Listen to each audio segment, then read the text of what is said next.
All right, everyone, welcome in. It is time for the High Council once again. I'm your host, Jeff of World Class Bullshitters, and tonight I'm joined by my co-host, Mecha Random 42. Hello. And Tom from Midnight's Edge After Dark. Always a pleasure to be here. Thank you so much. So, folks, I believe this is episode 88 of the High Council. Maybe it's episode 87. I have to go back into the archives and look, but we're nearing towards that episode 100 special event. It's going to be a big show, so be prepared for that when we have it. But tonight, we're going to rejoice because if you read the title of tonight's episode, it's when you listen to fans, you have big success. I'm paraphrasing my own title because I don't remember what I wrote, but we're going to be talking about all sorts of fun things tonight. So, Mecha, Tom, the big news story last week was Birds of Prey and how it underperformed, but everyone in the media was telling us how it's going to do better, it's going to bounce back, it's going to have legs, its second weekend will define it, it's going to be a huge success, you're all a bunch of sexists, shut up. And its second weekend came, and it dropped 50%, and it fell to Sonic the Hedgehog.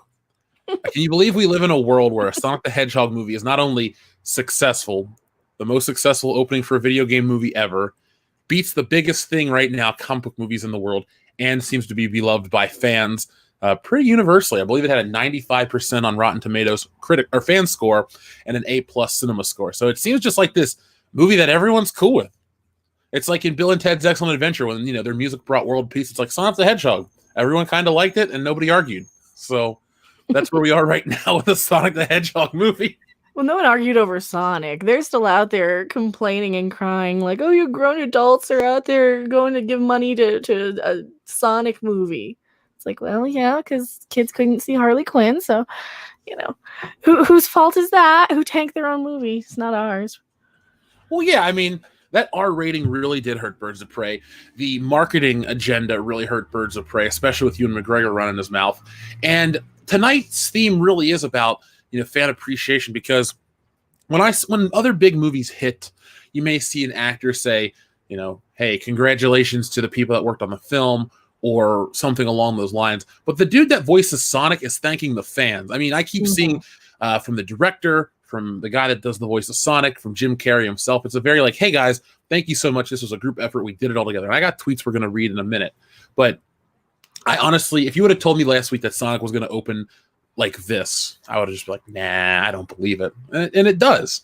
And I think it sets a good precedent, because maybe it was Doomcock that made a video about how important Sonic the Hedgehog was and how it represents listening to fandom and how that can work. Because remember, folks, all of these movies exist to make money. And what's now, best? Oh, go ahead. No, go ahead. I say what's best is it's actually decent. Like, of all these like Garfield, Smurfs, Scooby-Doo that we've had in the last 10, 15 years, this is probably the best of those, like based on an old, franchise and updated into a live action movie. It was decent. It's a cute kids movie. It's not about a world ending event. The effects are decent. It's got a lot of good laughs in it. Jim Carrey chews the scenery. It's classic Jim Carrey. The guy who plays Sonic spot on. The story is, pretty cut and dry. It's not like it's not like an earth-shattering story where you're going to be like, oh, it's going to win a shitload of Oscars or anything. But you know what? For a movie for 6 to 12-year-olds, basically, that you can go hang out with your kids at on a Sunday afternoon to go see at a matinee, you're going to get some chuckles out of it. And you may even get some nostalgia if you're a 90s kid. See, that's what I've been talking about with the guys on the show, how yeah, I know time works. 1990 was 30 years ago. I get it. But yeah, right now, if you're a 90s kid, you're getting all this good stuff. If you're a fan, of like X-Men, they reverted back to the old 90s costumes. They're putting out merchandise like that. Sonic the Hedgehog has a movie. They're, re-releasing Power Ranger stuff. We're definitely that core demographic. Like, last decade, it was He-Man, Transformers movies, stuff like that. Now it's going to be the 90s kids' turn, because that's how it all works. It goes cyclical. So I think that really helps right now, because 90s stuff is in vogue. Welcome, Rob. Oh, hey, what's up, man? Hey, what's up? Sorry, it was always late. Yeah. Well, I couldn't help it. So hopefully everything's all right. Yeah. Just taking care of business, they say. Went to a book signing for George Takei actually tonight. So that was actually, oh my, yes, it's good to be here. How are you? So yeah, he's didn't unfortunately didn't get a chance to give him a business card for an interview, but he I was talking to Brad. He's going to be at the Boston Fan Expo this year. So rather than going to Star Trek Las Vegas, I could just truck on up there and try to get an interview there if I have that weekend free. That's not too far, yeah. No, it's Boston. It's only a few hours now. Boston. Road trip. Boston. Where do you want to park the car? Road trip. Only been to Boston once, and it was not a good time. Have not been there, no. There's a reason why people in Boston, people from Massachusetts, are called massholes. I mean, so. So, Rob, have you had a chance to see Sonic? Yes. What'd you think? Yeah. I loved it. It was much better than Cats. I'm going to see it again and again. No, it was good. It was good. It was good. It was a fun, little, cute family movie. Yeah, just before you got on here, I said it was like the best of these, like the Smurfs, Garfield, Alvin and the Chipmunks, all these ones that we've gotten in the last few years. I'd say it's the best of them. Yeah. Like I said, that picture kind of says it all. Hey, hey, it's Sonic. Like I said, it's a cute movie. James Marsden is really good. Tika Sumpter is really good. Jim Carrey just is just firing on all cylinders here. And like Tom said, it's I was listening a little bit before. It's not a world-ending, universe-ending stakes kind of movie. It's just it's your typical fish out of water kind of story, but it moves along nicely. It's a nicely paced, and you don't regret spending 90 minutes with it, which is good. I mean, you can't really ask for more from a Sonic movie. Yeah, it was nice to have a kids movie that wasn't 2 hours. Like the ending was coming up. I'm like, holy crap, we're already at the climax. Oh, I know. I'm so tired of seeing these long movies. You don't need them to go on for more than an hour and a half. No, it was perfectly timed. It kind of felt like a pilot episode to a TV show in a lot of ways. And I don't mean like quality wise, but I mean the story. Like it gives you everything you need to get to know these characters. Yeah, there's a little bit of a conflict in there, but it's just to set up the characters more so than it is like, like Rob was reiterating. It's not like the world's going to end if Sonic doesn't get, away from Dr. Robotnik. You know what I mean? It's like, it's not like that kind of a movie. Mm-hmm. Sonic's going to end if he gets. That's about it. That's like it's the end of him. That's about it. Yeah. Yeah. The world goes on. Just it's the end of the line for him. But yeah, like I said, it's good to see that a movie moves along at a nice pace. You're not bored. You're not bored by it is another thing. And somebody had said about Tika, James Marsden and Tika Sumpter are a interracial couple. I'm like, yeah, but so what? They don't go out of their way to that was another thing. They're already married, and you don't have to go through the will he, won't he thing with her and the whole. Oh God, I was so glad that wasn't a thing in the movie. Yeah. Yeah, they're already a couple. They've already been together for a few years. Yeah. Oh, sorry. She's that's good. She's gorgeous. It's Tika Sumpter. Are you kidding me? Yes, I already liked her from Final Space. So I mean, so she had that going for her. Well, I mean, I think a lot of people, especially in this sphere, a lot of people look at Sonic the Hedgehog as like, hey, you listen to fans, this is what you get type of thing. And yeah, the design was ugly. It was a bad design. Have you guys heard the theory that popped up a couple months ago? It was intentionally bad to get people to talk about the movie. Well, Andre said about that knows for a fact from somebody directly involved with the production that is not true. Okay, because I never thought it was. Well, and plus you got to think about it. When that trailer dropped, those shots in that trailer are probably the only special effects shots they had done. That's generally the case when it comes to a first trailer. It's like, we know we need these shots. They have to be done by this date. So that's like the only thing that was probably done. So yeah, the redesign took some time, but they didn't have like a buttload of shots they had to redo or anything like that. Probably just like the, 6 or 7 that were in the trailer or whatever it was. Mm-hmm. How many shots are in a buttload? About 180. Okay. Nice round number. Phrasing. But I mean, when you're talking about Ben Schwartz, the guy who did the voice of Sonic, and you're looking at tweets like this that say, it's all because of the fans that we're here. Thank you for your feedback and passion and your love of Sonic. You did this. Thank you. It's so refreshing to not have oh, it's misogynistic trolls, it's Russian bots, it's man babies that ruined our movie. It's like, hey, Ryan Johnson and everyone else that's pulled that shit, look in a mirror. It's you that ruined the movie. And this is what happens when it's like, hey, folks, this is not to your liking. Let's go back and fix it. Like you guys said, though, when you're fixing the trailer shots and there's only so many VFX shots done for the trailer initially, and I know this costs millions of dollars to go back and fix, it's going to pay off because this movie is going to be, it's already the biggest video game opening ever, maybe the biggest video game film ever, depending on how well it goes the next couple of weeks. Yeah, and the video on kids' movies sell through really well. Mm-hmm. So, I mean, that's the other thing they've got to look forward to. Like, I think The Lion King is the highest selling videotape of all time. So, oh yeah, this is going to have good. This is have good legs in terms of home video release and cable and that kind of stuff. So, yeah. So this, I mean, they're really looking, and they set up a sequel. So they're looking to set up more. I wouldn't say a Sonic Sega universe, but they're willing to go and see if this is gonna pay dividends down the road. Right. Like, I mean, I'm not trying to spoil anything, but like I said, it feels like a pilot episode. It doesn't feel like you're waiting for 12 movies that are being set up here. It sets up this film. It has a beginning, middle, and end. Yeah, there's a tag or two on it without spoiling anything that's set up, plausible sequels. And then like Andre pointed out in his recent video, the Sega logo in the beginning is just like the Marvel logo kind of thing.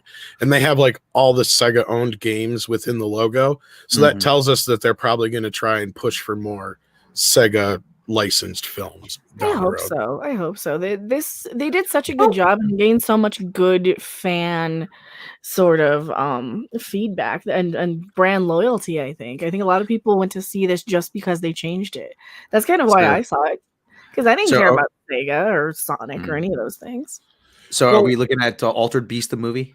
I was just about to say, since we're all around roughly the same age, well, not all of us are that close, but like Sega, either we grew up with it or we were aware of it when we were younger. What do you think would be a decent Sega game to be? Andre's brought up like Altered Beast, Golden Axe. What's some of the other? Shinobi. I'm more for Streets of Rage. I think Streets of Rage is another one he brought up. Yep. There's quite a few you could. Hatsune Miku. Even like something like Echo the Dolphin could work. You could have crazy shit like that. I mean, it's 2020. We watch movies with talking raccoons, so. Yeah. I was going to give away a joke in the movie, but it's like, no, I'm not going to do it. But here we go, folks in the chat. I'm looking for you guys to tell me what are some games, some Sega games that you'd like to have turned into a film that you'd go watch in theaters. As you can see here, we have a couple basic ones. You can rule out Mickey Mouse and the Castle of Illusion. Yeah, I was going to say, unfortunately, it's whatever they have the license to, but yeah. But I mean, people's arguments are like, you can't make video game movies because you take away the immersive experience of the video game. But nowadays, video game movies are so video games themselves are so story driven. A lot of times, a big game is an interactive cutscene. What was that game? Until Dawn was a big interactive cutscene. I felt like there are parts of what was that? The Last of Us. Not Last of Us. The David Cage games, all of those, like what was it, Heavy Rain and Between Two Souls or Beyond, whatever it was. Some movies I don't mind. Beyond Two Souls. But if I'm watching a movie and I'm like, I should be picking up the controller and playing this, then you're doing a bad job. But yeah, if you well, but like here's the thing, like a lot of these older games like Sonic and stuff like that, they had a world built up around them outside of the game too.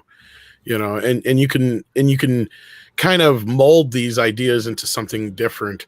Like prior to this, the only good video games movies would have been Mortal Kombat, which is probably the most loyal to the game itself, and then probably like Resident Evil, I suppose. Yeah, I mean, there's some people who have a soft spot for Mario Brothers, but there's of course a big argument there to be made like that's nothing like the video game. What about, you have Silent Hill, that was pretty good. Silent Hill was another one. Yeah, I think that was pretty close. But that's the thing, you get to some of those movies like Silent Hill or more so like Resident Evil, where I feel like I should be picking up the controller and playing. That's not really getting you into the experience. And that's what I loved about Sonic. There's maybe 3 action sequences in the entire movie that are really like set pieces to where you're like, you don't feel like you're going from one video game set piece to the next like you do in some movies, like Mecca was pointing out, like even Star Wars, where it's not a video game but it's a movie. But yeah. Yeah, but I wanted to skip some of those scenes. I'm like, can we skip which one? Can I press X to skip Luke talking, please? That's what I'm saying. But like with Sonic, though, there was only like what outside of the one first instance where Robotnik shows up, there's like 2.3 big set pieces throughout the film, and that's it. It doesn't feel like the movie's building up, you're like just waiting through cutscenes to get to the action sequences, because they're even during the action sequences, there's so much going on. Would you, Jeff, Mecca, would you say that joke about the mushrooms was a dig at Mario? I think so. Yes. And I take that back. There's 3 action sequences. I forgot about the bar. That was cool. Yeah. That was a cool The bar scene. was actually a nice little, I like the bar scene. It's really, not to give it away too much, it was a lot like Quicksilver and X-Men, but it was still pretty funny. It reminds me of like a good version of Howard the Duck. Yeah, like it has a lot of the same, lighter-hearted version. A lot of the same story beats, kind of in a way, but not like as outrageous. Yeah, not as. I mean, it's very much more, I think, kid friendly. Because Howard the Duck, I don't think is very kid friendly. Now looking back, even though I said kid. Honestly, I felt like this would probably be the Sonic movie we would have gotten back in the '90s. Only instead, we would have gotten a little person in an outfit instead of the CGI business, and how they would have done the rest is probably just animation in some way. I mean, it feels like this. It feels like it's like the 1990s Ninja Turtle movie where the people who made this actually gave a shit about the property. They cared enough about the story to not pander to kids, but yet not make something that's going to be so convoluted and stuffed with, a bunch of crap that's going to, wait till the sequel, kids. I mean, they really kind of concentrated on this story first, and you can tell. I'm trying to get around spoilers and stuff. So yeah. By the way, just the people that are giving their suggestions for video game movies, shout out to Drew Hughes. Crazy Taxi would be an incredible film. It'd be like a better version of DC Taxi. Just saying. DC Cab, excuse me. You guys have seen DC Cab with Mr. T, right? Oh my God, I haven't years seen ago, that yes. years. And fucking what's his name? Bill Maher's in it too. And Max Gale from Barney Miller. It would just be fun. Yeah. The crazy guy with the flamethrower. That's Wojo from Barney Miller, yeah. Okay, I think I missed this one. Earthworm Jim would probably make a good movie too. I think Sega owns that one. I don't think Sega owns that one. Do they or not? No, I think that's I don't think so. Party. See, because Konami, I know, owns Contra there. I can see that. I knew that. Yeah. But I'm trying. I don't see a name on, unless it's underneath the Genesis sign there. I can't see it. Yeah, this is not the best image, but I think a Shinobi film would be a big hit because we're gonna have Shang-Chi coming out from Marvel soon. So every couple of years, martial arts movies are in vogue again. Personally, I don't think they ever go out of style. But Mulan's coming. Yeah. You're gonna have a whole bunch of like the kind of more Asian inspired. I think it'll be the next trend. And that's a trend I'm excited for because Chinese and Japanese cinema has always been really cool in my book. You can go back and watch a lot of the classic stuff, and it's just good movies. So I'm all about that. But Shinobi's got to be like a hard PG-13 or even an R. Just a cool ninja flick. It's been a while since I played the games, though. Probably close to 20 years. See, I had like PlayStation later, much later, and I had a Game Boy, but I wasn't really huge in games in the early to mid 90s. Really, I didn't really play that much until probably N64 came out. I didn't have a Sega growing up as a kid. I would go to people's houses that had it, so I was a Super Nintendo kid all day, every day. Oh, and I had my Game Boy. I played the crap out of the Game Boy, but then there was like that 90s era where I was like, doing music and crap, and then so I missed so much of those. But yeah, I had a Super Nintendo. My game was Pilot Wings. Oh, I got a list here of all the Sega games. It's way too long to get into, but you got like Afterburner, Alex Kidd, Alter Beast. Of course, we said already. Crazy Taxi was said already. Echo, we said. Fantasy Zone. Super Columns. Ghost Squad, Golden Axe. It was it was kind of the idea that Sony was going to do. They were going to try to transition a lot of their video game characters into movies. they made the Ratchet and Clank movie, and that got lambasted. And there's actually a trailer for Sly Cooper that's been floating around for a number of years on the internet, on YouTube, and actually that would make a really good movie. Got knights. That would be fun because I played that on PS2. It was unique. If you do an animation style, because look, Into the Spider-Verse showed me at least that you can do any kind of animation style and really blow people away. And if you did something like that, like a really awesome cell shaded, and you have to have a good story, obviously, because Ratchet and Clank looked cool. It was kind of generic. Yeah, pretty much. Yeah. What happened to the Tetris movie?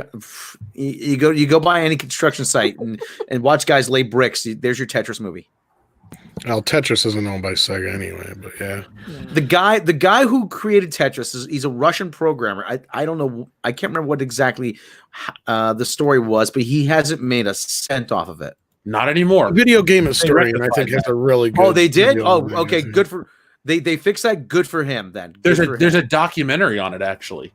Really? Okay. Because now he's getting because you see his name on it. It's kind of like the Bill Finger thing with Batman. For all those years he wasn't credited, and now he is.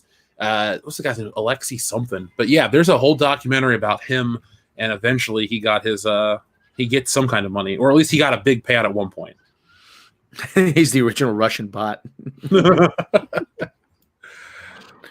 Good for him, though. I mean, good for him finally getting his money. It's kind of like he's kind of like the Pete Best of the video game world. It wasn't until like the '90s when they made the Beatles anthology that Pete finally got paid. I was like, Beatle. Yeah, no, he's the guy. He's the drummer they kicked out, and when they hired Ringo. Fifth Beatle, Stuart Sutcliffe. He died back in like the 61, 62 when they went back to Hamburg. He died and of like a brain hemorrhage because he got into a fight like a year and a half earlier. And he hit his head and kept having headaches. The guy has headaches for a year and a half. Nobody thinks to check. You know, hey, Stu, you all right? It's so sad because like he's buried in Liverpool, but it's like in a I don't want to say a nondescript headstone, but there's no reference to the Beatles or anything to it. I guess the family doesn't want it to become a tourist attraction, which is you kind of understand that, but still, you know. Maybe you should make some kind of reference to it. Stuart Sutcliffe, beloved brother, son, fifth Beatle or something. They probably don't want it because they don't want the gravestone being constantly by tourists, or stolen or whatever. Like that's understandable. I've seen a ton of great recommendations, but yeah, just real quick to bounce off the Mortal Kombat thing. I thought that movie was great when I was a kid, and I watched it maybe 2 weeks ago, and I still like it. It's one of those ones that makes me want to play the game. Like it tells you a story, and then you go back and you just play Mortal Kombat, and to me that's like the perfect blend. Like this Sonic movie, even though I haven't seen it yet, I do want to bust out my Sonic on the Switch. I have Sonic, not Legends, whatever the fuck it's called, Sonic Smash, something like that. It's a fun game. So. Yeah, I got that Sonic Mania, but that's what it is. Sonic Mania. I couldn't get the hang of it because I never played the Sonic game, so I'm like, I hate that. Screw this. So I think the fact that they could turn me, who's somebody who didn't really care for Sonic to begin with, into a fan of the movie, I think that says a lot for just how having some good customer service, like how far that gets these people, like the studios. They just need to do that. Now, do you guys think this breaks the curse, or is this more of a situation where the cartoons and stuff like that were very popular as well? See, that's a great question. Yeah. Samurai Vader, the Metal Gear movie has been developed. I think it was Josh Voight is the director. Metal Gear Solid is already a movie. It's a movie with playable action scenes. Now, my problem is, look, I like Metal Gear Solid quite a bit. I feel like if they're going to do a film, they shouldn't follow the games 100%. Like, if you do Part 2, Sons of Liberty, I don't really need to see Raiden. Just follow Solid Snake or something else. Find a way to adapt just the first movie or the first game. To me, that would be the most complete, because it gets confusing. Then it's in the past, then he's sick and he dies, he's a clone of whatever. It's just, Yeah, make a it's movie far too based on- convoluted. I think WC- he's shooting himself. You realize that. WCW 2793 kind of brings up an interesting point. Didn't Rampage technically break the video game curse? That and Detective Pikachu were also. they also did well. Detective Pikachu was another. But here's the thing with this Rampage: how many people really knew it was based on a video game besides, Me. the few people, that are old enough to remember, and how many people actually went to it more so just because The Rock was in it. And then as far as Detective Pikachu, you have the other same kind of thing, like I was saying with Sonic. Is that more famous because of the video games, or is it more famous because of all the stuff that surrounded it? Because there's toys, there's all kinds of other stuff. Is huge, and that's what I'm saying. Like it's much bigger than the games, as far as I know. So I mean, that's you've got the trading cards, you've got the shows, you've got it's a whole. Hasn't that show been on since like 1999 continuously? And I think it has the most movies theatrically released in any film series too, besides like Bond. That shot does not look very well integrated, does it? Not at all. Oh my god. Well, that movie was serviceable, but I would argue that it's barely based on the video game too. That's the other thing. It's not. It's so closer to just a kaiju movie. It's a lot closer to exactly. Yeah. I still play Rampage from time to time. Oh, I love Rampage. It's one of the greatest too. video games ever made. But I like the World Tour one the best. Yes. Oh, World Tour on PlayStation. It's on the PlayStation? Okay. Now, if the movie would have come out in 1990 with like Bruce Willis, then I would say that's the thing is I have to sit there and wonder is like the video game aspect of it, I think was really minimal. Mm-hmm. That was just inspired by, I think. Well, I really hope this opens up. Look, I'm an advocate for original ideas in Hollywood. Believe me, I like original stories, or I like stuff based on real life. Ford versus Ferrari was a really great movie that I enjoyed. But I'm not always, everything doesn't need to be adapted, but I do feel, and I said this on the show proper, that the next thing to be adapted at great length is going to be video games. Now, hopefully they take the quality approach instead of the quantity approach. I think Marvel's been smart to keep the comic book movie market viable by releasing good to great to films minus Captain Marvel type of thing. Every time a Birds of Prey comes out, or an Amazing Spider-Man 2, or a Fan 4-stick, you kind of hurt the cause for more comic book movies. And with comic book movies, you have countless genres. The same goes for video game films. You can have your light, fun Sonic the Hedgehog. You can have your darker, serious political thriller like a Metal Gear Solid. You can have something like a Splatterhouse slasher film if you want to have a crazy, like, to me, if you can't do a Friday the 13th film, you make Splatterhouse. You set it in the 80s. You give it some hair metal or some not death metal, but you know what I'm saying. You make like a really crazy genre period thing, and you make it fun. But I feel like if they do video game movies right now, you can continue to adapt them, and that stigma will be gone. Like, what is it? Illumination Studios, whoever does this Despicable Me, isn't there a rumor they're doing a Mario film? We're gonna have a Mario theme park at Universal. Like, we're moving into the next step where gaming is so big, it never really conquered the movie market. So they're going to do it again, 25, 30 years later. And I'm hoping they can do it right. Because I think gone are the days of Uwe Boll's films, and gone are the days of Legend of Chun-Li and all these other crappy ones, Mortal Kombat Annihilation. Like, hopefully we get past that, because it could be fun. I want to have a good time in the theaters. Yeah, I think you're right in a lot of ways. I mean, this was a big step forward. Sonic, and some of the other movies that we have gotten in the last few years that haven't been so bad when it comes to video games. I think we're a bit past the curse, as long as we kind of, don't fall down that road of just making it, how do I put this?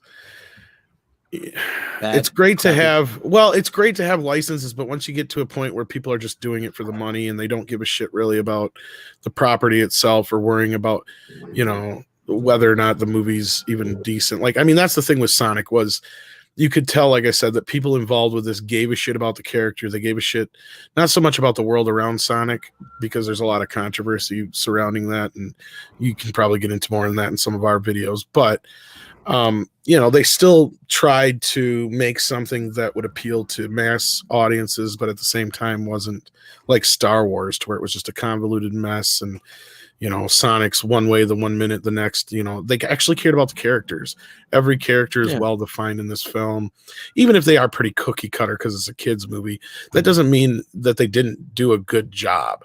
That's what I'm saying. I mean, it's pretty sad when you're looking at a movie like Sonic the Hedgehog, and they did a better job in one movie in 90 minutes of explaining to us who these characters are than all 3 Star Wars movies did with all the new characters. Like, I can tell you exactly, all the character traits and who they are as far as the main characters of Sonic, like right now. And I'd have a hard time to struggle to sit there and tell you, more about Rey or Poe or Finn or anything like that. Nobody gives a shit about Rey or Poe. That's why. Nope. Tom, Tom, the main character. He's a cop. Main character. He cares about his community. He loves his wife. He wants to provide for their future family. He's going to take it, which is why, and he's really broken up about having to leave. Well, he's not really broken up, but he wants to grow as a person. He feels like he has to take this job, and he has a responsibility to his wife and to his family and to community, to do what's best for them. I mean, there you go. There's Tom. Well, and his wife, who's a veterinarian, and she's, she cares about animals. She's very supportive of him, and see, you could see the red letter media test. Can you describe this character by telling us more than just what they look like and what their job is?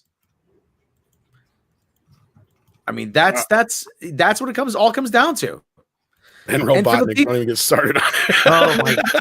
Oh my god, Robotnik, we can spend all day on. Jeez. Oh man, yeah. And for anybody who says it's just a kids movie and like, these fictional characters, like, I won't mention any names, Patrick Willems, but why are you so eager to shovel shit in front of kids and just have them accept it? You don't think very much of kids, do you? No, to me, that's just a cover-all excuse, when we critique Star Wars, it's a kid's movie. You know what? Sonic, like you said, is a kid's movie, and it's doing well. And I know a lot of people in the chat are trying to remind us, look, they listened to the fans, and it worked out. Yeah, and not only that, the story doesn't talk, and this is before the fans got involved with because really, this is the same exact movie we would have got with the shitty version of Sonic. Nothing would have changed. It's the same movie. The only change was the design of Sonic. The movie itself, it works because it doesn't talk down to kids, and hence it doesn't talk down to its audience. But it's a simple story, like we said, that there's some cookie cutter characters here and there, and there's some goofy kid jokes here and there. But you know what? They get away with getting a lot of chuckles out of me, and there's only one fart joke in the whole movie. Well, Samurai, just to comment on your point, there was a James Bond theme park ride where you got to see a first live-action GoldenEye game with first-person shooting. So I just wanted to point that out to you. It existed. It was awesome. It was actually, I'm sorry to cut you off, Jeff. But good. I was about to say, it was actually the part I liked about Sonic, when not too much spoilers, when he's playing baseball against himself. And then he says, he's cheering, and he looks around, and there's nobody in the stands. I mean, it makes you feel something for the character. Poor little guy. Really does. Yeah, poor little. I know. Yeah, it's tugging on the heartstrings, but at the same time, it makes you give a shit about oh my god, he's. You know what though? That's a perfect example as well as there's no and then bullshit in this movie. Mm-hmm. Right there is a perfect example. That scene leads into so he's pissed off, so he runs at supersonic speed around the bases and sets off an EMP. And that sets everything in motion. So like everything that happens in this movie is chucking along. It sets up the next scene, like the whole, I don't want to get into too many spoilers. So like, there's a reason why they have to go to San Francisco. That's done well. It doesn't take 20 minutes to set up anything. As soon as Robotnik shows up, they explain who he is in a few seconds of dialogue. Mm-hmm. You don't need a bunch of shit. And as soon as you see him, you can tell exactly who he is. He's the bad guy, to the point where there's even the little joke when he's fucking around with Sonic, one of Sonic's quills, and he blows the power in his little he's got like a station in his semi truck, and he blows the power out. He goes to check the fuses. It actually says evil lab. That's good. Now, did you guys have a chance to see this article? Yes. Oh, yeah, I fuck didn't that. be on Yes, that I've one. seen it. And why are you looking at big black cock anyway there? It's the only BBC you can get away with on YouTube, okay? Oh, BBC doesn't. Oh, never mind. On Different the BBC. My bad. Well, they give us BBC. give us modern Doctor Who, so you're getting fucked either way, dude. So And they're charging. Oh, Glad to see those license fees are going to good use, huh? I'm not even watching current Doctor Who, and I'm up on all the drama that's going on. This is, again, it's like every iconic genre franchise is being attacked. I guarantee you, everyone, all 1,058 of you, have a favorite genre franchise. More than likely, Star Wars if you're on this channel. But even if you like the video game content or the Marvel content we produce, something like that, you're gonna like genre entertainment. And all this shit is, I won't say under attack per se, but there's this new era of trying to transform it and bastardize it. And there's not a single one out there that's safe. Not Bond, not Star Wars, not Star Trek, everything. I'm waiting for them. I'm waiting for someone to say John Lennon was a wife beater. I'm like, yeah, tell me something I don't fucking know. It happened 50 years ago. You're a little late. But they're late to the punch on everything, though. was there a pun in there, Mecca? Sorry, that was bad. But so how do we feel about this, like, pushback against the fans? They want to say it's entitlement. They want to say, oh, we shouldn't listen to. Even Jim Carrey's quoted in this article. Now, Jim Carrey's an interesting cat right now because I'm a fan of his work. I don't follow his politics, so I don't really know or care. But in this context of Sonic the Hedgehog, he's like, I believe in auteurs. I believe in, the fans shouldn't really have a say as it's being made. But then when they redesign it and it's really successful, he's like, it's a group effort. We all agreed. It's a great thing that we all did this together. So even Jim Carrey's kind of changing his tune. Doesn't make me dislike him. It just makes me think he's a little more full of shit than I once thought. Anyway, my point is, though, how do you guys feel about this anti-consumer movement? And we'll start with you, Mecca. When's the first time you noticed it? And do you think that the consumers/fans are actually winning this part of the culture war? Oh, the first time I noticed it was Ghostbusters 2016, for sure. When they started blaming fans, calling people who didn't want to even review the movie, just respectfully, like, I don't even want to review this. Man babies, when that sort of culture, they went after James Rolfe, the angry video game nerd, about he didn't want to review the movie. It didn't look very good. And they went nuts. People started commenting on the trailer. And that's how I found like Midnight's Edge and the whole everything. And then since then, all of the stuff has just been in this big fan blaming trend. What was the second part of the question? Do you think the fans are winning this culture war against the pushback against us? I think. Well, I don't know if we're winning it, but I think we are letting them know that we demand better treatment. And I always consider myself a consumer advocate. I consider the whole Fandom Menace a consumer advocacy group where we sit there and we say, hey, we don't want to take this. Stop insulting us. You don't deserve our money. Because I think once they really realize that, they're not entitled to it, then we will be winning a little bit more. And I think they're scared. And I think a lot of these articles are trying to smooth over all of these investors who are like, what happened to our money? Why did this movie flop? Oh, we'll see toxic fans. Oh, okay. And it's not as simple as that. It's really not, because, they can kind of blame us all they want. But when we get blamed enough, we get vocal and we say, you know what, fuck you. We're not giving you our money unless you're going to give us something decent. So I think we're kind of winning a little bit, but we've got a long way to go still. Because we still have Marvel Phase 4 coming up, and we still have all this other, just look at the Harley Quinn backlash we're still getting from the Harley Quinn fans, the stalker fans, I guess. But well, they're going to go down swinging, no matter how weak or lame their punches are, but they're going to go down. And I don't foresee the Suicide Squad, whatever. I think that's what the next one's called, the Suicide Squad, or it's just Suicide Squad 2. But I don't foresee that one being this huge hit. Like, I like Guardians as much as the next guy, and 2. Actually, I like it more than 1. But I don't think James Gunn's name being attached to Suicide Squad Part 2, or whatever we're going to call it, is going to be enough to save anything with Harley Quinn. I think it's going to take a couple years to wash off the stink of the modern version, and then in a couple years we'll get a new, less Margot Robbie style Harley Quinn. I don't know. What do you See, guys that's think about that? the thing is as far as Suicide Squad goes, they don't see it as the failure we do. Because if you look at it, out of those first, half dozen DCEU movies, before Wonder Woman and Aquaman, that's the only one that made money. So they see it as the one that made money. So they're going to keep beating that till it's dead. And, whether or not James Gunn can sell Suicide Squad 2, that'll be yet to be seen. But yeah, I'm not saying you're wrong on that, Jeff. I'm just saying, it could be enough. It might not be. But they'll beat it into the ground because just like J.J. Abrams, they don't see him as the asshole. They don't see him as a hack. They don't see him as a failure. They see him as the guy who made the biggest Star Wars movie of all time.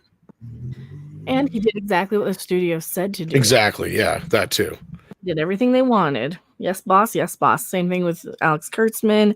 Same thing with probably Chimballs over on Doctor Who. And you can only say yes, boss, so many times, and you can only blame us so many times before we say no. This is why we didn't see your movie because you were a dick. Yeah, to answer your question originally, Jeff, I think it started with like Ghostbusters or Fan 4 Stick, because there was a lot of people out there saying, well, if you don't want to see this, it's just because you're racist because you don't want to see a black Johnny Storm. It's like, no, it looks like shit. And the director's like crazy. Oh yeah, Josh Trank tanked his own career. Yeah. And then of course, like Mecca's right though. It really was like where they wrote the playbook or the Bible or whatever you want to call it on this attack the fans business started with Ghostbusters 2016. And they rode that donkey all the way through till now, till modern day with Birds of Prey. They still have it up their ass. Like they're still riding that donkey. Exactly. Yeah. They're still high on that donkey trying hard. I mean, now here's the thing is we've reached a point where I wouldn't say it's done or ending, but it's getting close. You had Terminator tank, Charlie's Angels tanked, Birds of Prey pretty much tanked now. If Ghostbusters is a hit, if things like Sonic keep happening where Sonic, Joker, Ghostbusters, all Joker, hit, Joker was another good example, yeah. Mm-hmm. Well, all you got to do is pay attention to what the media doesn't want you to see. It's like, oh, don't go see this movie or don't because it's dangerous. Like with Joker, they told you your life was in danger and no one was hurt.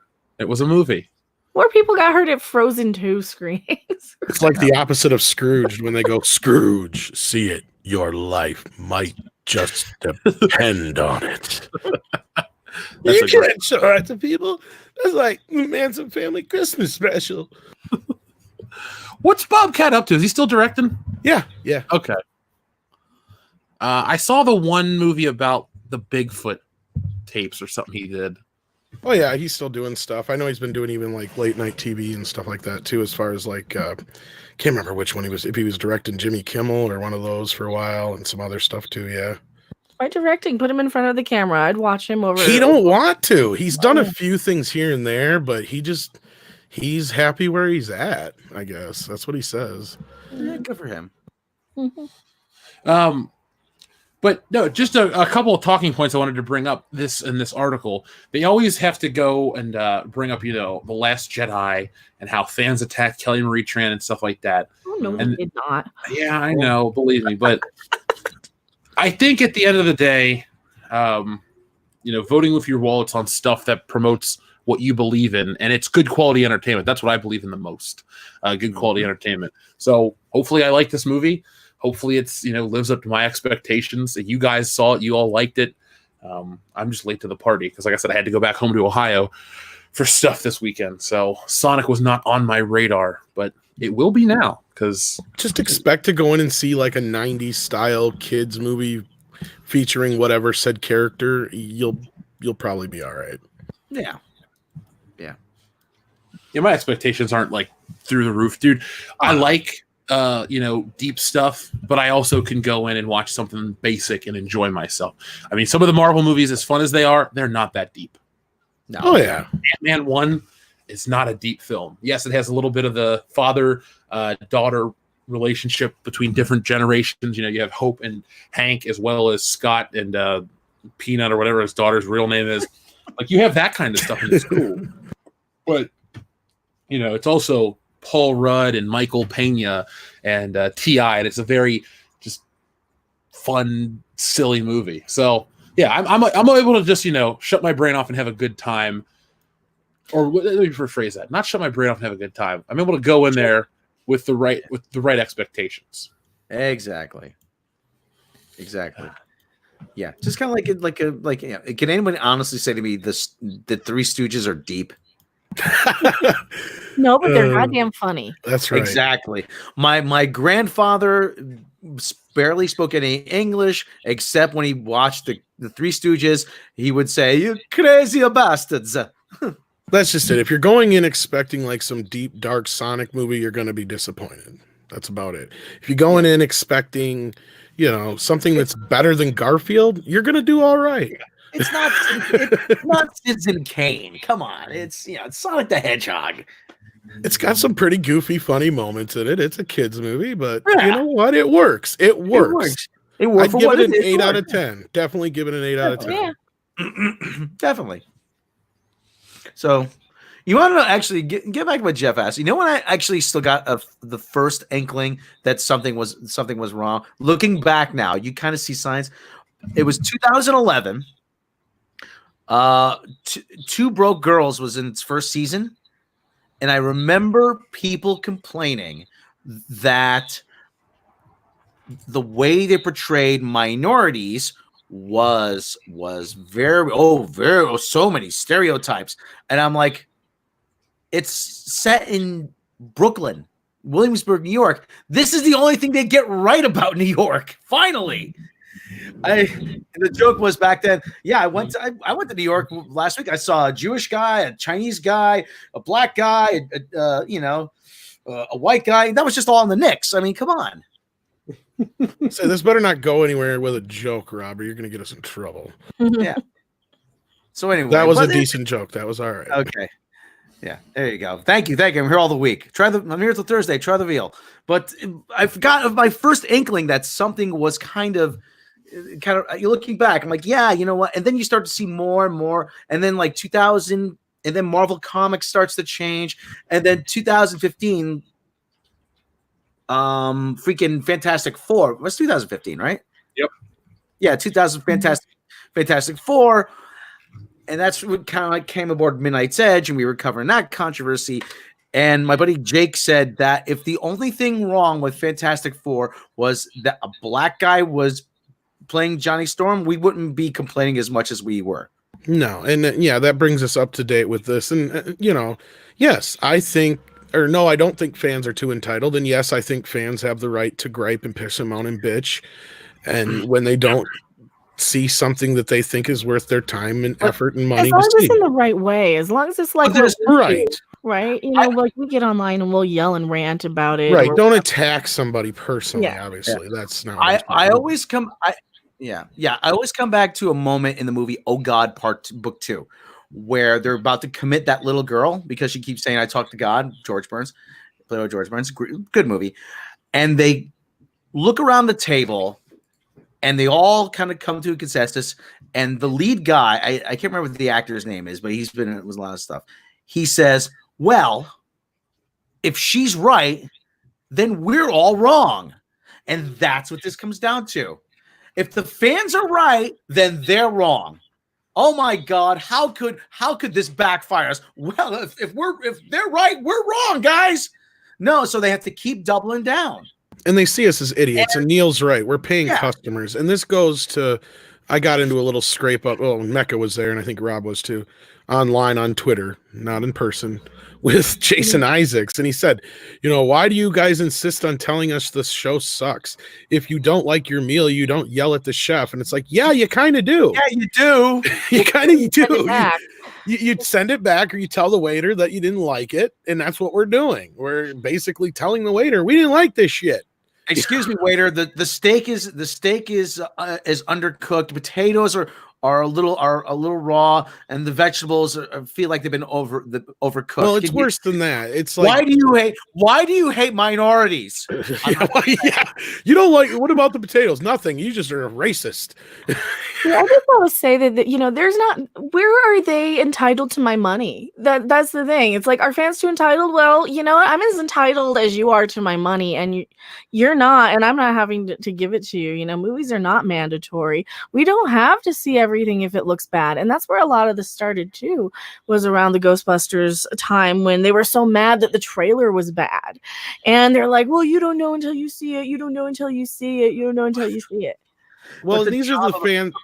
The job of a trailer is to get you excited for a movie. It did not work. No. Right. No. And these are the same fans, though, that'll go out there and say, though, don't you get it, though? If you badmouth it and they take it away, we won't have it anymore. And it's like, oh, yeah, I remember McDonald's shut down because the McLean failed. God darn it. I should have ate more McLeans. There was nary a McRib in sight, Thomas. Those were the bad days. And most of these franchises will weather any of this shit, and that's what some of these fans don't understand is you can get this crap off the screen and get something you want on the screen, and they will keep pumping this shit out there because they know that we will go see it, and then better so if you actually put something on screen if they don't. Now, Sonic, on the other hand, was a little bit different situation. There hasn't been 20 Sonic movies to this point. You know what I'm saying? This was their shot to make this work. This isn't like a lot of other movies to where this spoke to them saying, okay, we listened to the fans showed up. That's really what boils down to. And hopefully Hollywood will see that. No, they won't. Well, at least not. Some of them won't. Wait till this summer when Ghostbusters Afterlife drops and everyone's going to say, oh, the poor women from 2016. Oh, do you remember how Leslie Jones was attacked? Oh, do you remember this? It's like they already have. It happened. We covered that already. Yeah, we covered that. Yeah, like they're trying to erase what we did. You're right. They are trying to erase what you did because what you did sucked. I wish they would. We could erase what they did. Ghostbusters 2016 offered no value to society whatsoever. That's right, Sony. You owe me a neuralizer so I can erase that shit from my brain. Didn't Men in Black flop pretty hard this past summer? Oh yeah, but I still haven't watched that crap yet. Oh my god, yeah. Now that kind of went that approach with Tessa Thompson, but also I'm a firm believer that it didn't work because there was no Will Smith or Tommy Lee Jones. It's their franchise. That's part of it. Tom Rothman's most of it. Like he was over at Fox, right? He was. Yeah, he was the best thing for a while to happen to Sony, but it's like the only reason I think we're getting Ghostbusters Afterlife is because everybody involved that actually owns the properties, like Harold Ramis and Dan Aykroyd, said we're not making another one of those, or they probably would have just made another one of those or nothing at all. I think that they're just so devastated by what their brand has done, because I always go back to Ghostbusters as being kind of the catalyst. As I'm knocking shit off my desk, I was seeing that as being like the catalyst of everything that started. And imagine you own that. Imagine you're Ivan Reitman or Jason Reitman, and you grew up with Ghostbusters, and that's your legacy. That you pretty much started the culture war with something that you own. I mean, if you look at like the Ivan Reitman interviews, he's like, oh no, it's not going to have any of that identity politics stuff. And you look at where their hearts are, and they're like, Dan Aykroyd saying, no, this is just a nice, warm film. It's got none of that stuff. It's not going to be identity politic driven. It is just a film for people to enjoy with their families. It's not going to be anything deeper than that. I don't think it's going to be anything deeper than Sonic. We're going to have a family film about a mom without a husband and going through grandpa's legacy, and that's what it's going to be. It's going to be heartwarming, and I'm probably going to cry because I cried at the trailer. You want to know what's actually another instance that this is turning around was Ford versus Ferrari, in that they showed Ken Miles as a good father. Because how many bad dads have we seen on screen in the recent years? Oh, a lot. Yeah, they showed Ken Miles the garage got shut down, got seized. He's bringing in the groceries. He just wants to provide for his family, and he wants his son to look up to him. So he takes the job of Carroll Shelby as a test driver. And I have a feeling that Bill and Ted is going to have a lot about them learning how to be good dads too. Yeah. So, I but think that's they're one already thing. going to be good dads. I think that. I don't know. I think they're going to be slacker dads. I think that's going to be a big part of it. Is they need to learn how to be good dads too, because they just. I think that's going to be the. I could be wrong, but Bill, I think it's time we be good dads, man. I'm looking forward to that movie. Mm-hmm. The first When was the two. When was the last time we had a really good comedy to go to? Guardians of the Galaxy. That's one thing. The comedy, because of the PC culture, we haven't had a good comedy in ages. Some people said that Cats was hilarious, but I don't think it was for that reason. I will say, to me, the last great comedy during this PC era, I'm going to show the image on screen, because I think this movie has a lot to say, and most people just kind of gloss over it. But it was this one right here. Is it Dewey Cox? Oh, God, no. I've never seen that. No, that's actually pretty good. You should watch that. Yeah, I like that one. Oh yeah, that's right. Actually, 21 Jump Street was good. I won't say you should watch it. I'll say I recommend it. That's what I said. I recommend it. But if you watch it, no skin off my apple. So, well, a lot of people are saying Tropic Thunder. Tropic Thunder is 2008. I think Tropic Thunder is a fantastic movie. I'm not knocking it, but this is 2012. If we're just going most recent, 21 Jump Street has a lot to say that I don't think a lot of people paid attention to. It talks about the weird, how, if you were a nerd back in the day, you were beat up and bullied, but nowadays it's cool to be a nerd, this, that, and the other. It has a lot to say about culture and society, how the world's changed, but it's a fucking hilarious movie.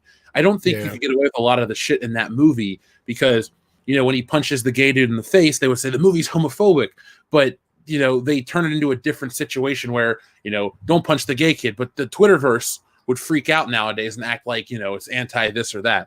So, to me, at least in my opinion, the last great comedy was 21 Jump Street. There we go. Thank you, GK1. Leave Korean Jesus alone. You got Korean shit to do. Yeah.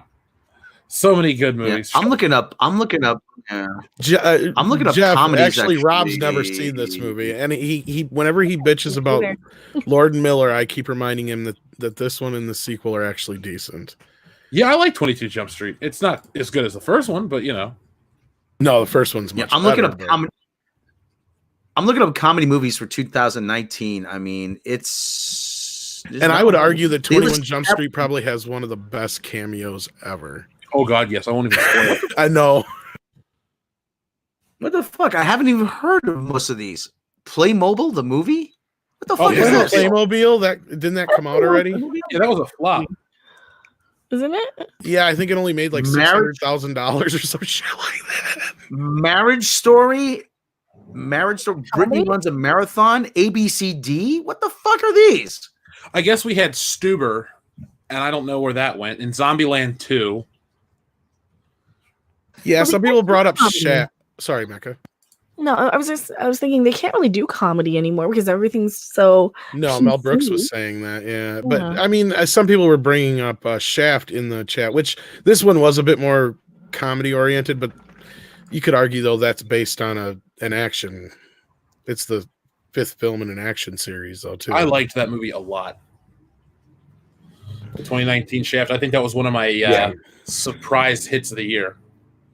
I mean, nobody went and saw it, and everybody who says they saw it hated it, but Happy Time Murders was actually not very PC, and it was a comedy. I liked it. I don't give a shit what anybody said. It was Muppets doing dirty shit, okay? There's a movie that was released on March 29, 2019 called Slut in a Good Way. I got to find out what this is about, okay? Oh, my God. Who is it? Seen this already? Marguerite Bourchard. Yeah. No, yeah, that was that. We're not going to. That was on Pornhub. We're not going to talk about that. Quick question: did Sonic have too many product placements? Yes. Yeah, but you got to pay the bills. Yes, too many. It was like way too many commercials. I don't know. Was there any that were like real direct though? Zillow, Olive Garden. Yeah. Oh yeah, the Olive Garden one. But see, Olive that's Garden. why I didn't remember it because it was so funny. So that's the thing. If you can work it in and it's funny within the bit, then I don't mind as much. The Olive Garden joke worked. because they set it up earlier when she's like, "Do you have any dating apps on your phone?" And he's like, "The only apps I have on my phone are the ones that came with it." Oh yeah, an Olive Garden. That was running gag, yeah. Yeah, so I mean, that's what I'm saying. It's kind of hard to consider that. I mean, I'm sure it is, but you know. Was it like the Baskin Robbins always knows joke from Ant-Man? Yeah, kind of. Yeah. So it was funny and it works, but yeah, it was product placement. Exactly. Yes. Yeah. It's not like a Sony movie where every other shot is something Sony's in the fucking shot, though. That gets annoying as piss. Yeah, I couldn't stand about the new Bond movies. There was a joke about Amazon, about there's drones, and there's a joke about Amazon. I might have missed that one, yeah. Yeah. Can you believe Amazon wants to use these for deliveries? Oh, I missed that one. I didn't hear that. There's probably too much other laughing going on. You talk about product placement in Bond movies. I mean, do you remember Moonraker, the big, huge 7-Up billboard in Rio? I do. There you go. But ever since Sony picked it up, though, everything is Sony Vaio, Sony Ericsson. Exactly. Sony look at the big sequence at the end of Ghostbusters where they're walking down the street, all the ghosts and shit. Like everything's Sony everywhere. You know, it's just like, ugh. Do you know one of the most famous product placements of all time, besides the Marlboro cigarette truck in Superman 2, Jeff, is in one of your favorite movies? Which one? Back to the Future, with the California Raisins one, where they actually had to pay them back because the California Raisins people got pissed. Oh, I didn't know they had to pay them back. Yeah, the guy who was in charge of that, I guess, was like a real shyster. So he like promised the movie was going to be like revolved around California Raisins, and it was going to do for California Raisins what E.T. did for Reese's Pieces. Like he guaranteed that like Marty was going to be eating raisins all the time, and all the other characters were going to be eating raisins in like every scene. He promised them all kinds of crazy shit. So they got they did and what they ended up settling on was they did the bench, but then Robert Zemeckis found out that the people were pissed because this guy promised them all this stuff, so they just gave him the money back. So they got a free product placement out of it. I do love raisins. Is Doomcock in the chat or something? Because people keep saying "Hail Doomcock." Oh no, I don't see him. I would say if he's in here, he can join us. If I didn't see him. Mm-mm. So I keep Doomcock. If you're there, make your presence known. Yes. I want to get the fans, because a lot of people have been sending in super chats. I want to read these because we're talking about Sonic still. Joseph Bienowitz says, "Stand at attention, respect the High Council, be excellent." Yeah, folks, that's the message I put in every video. Be excellent to each other. So thanks, you, Joseph. Raiders of the Lost Flicks says, "Just showing my thanks and support. Love you all." We love you too, man. Check out Raiders of the Lost Flicks, guys. He's been putting out all kinds of videos left and right. Much respect for all those guys over at the boardroom. You got E-Type-A-Coin's Place to Be Reviews, Salvador and his 2 Cent Toy channel, Commander Cody. Oh, God, his channel names escape me at the moment. But there's a lot of good content out there, folks. So I highly recommend all of them. Rob, at one point. Oh, good. I was just going to say, somebody was like, 16-bit said the California Raisins Council were a hit ever since. I don't feel too bad for them, because a year later they had the whole California Raisins singing campaign with the animated raisins, and that kind of put them on the map. So I'm sure they put that money to good use. Yeah, I thought you were going to say the Pepsi one, because, man, Back to the Future and Pepsi go hand in hand. Well, yeah, that was the bigger one. Yeah.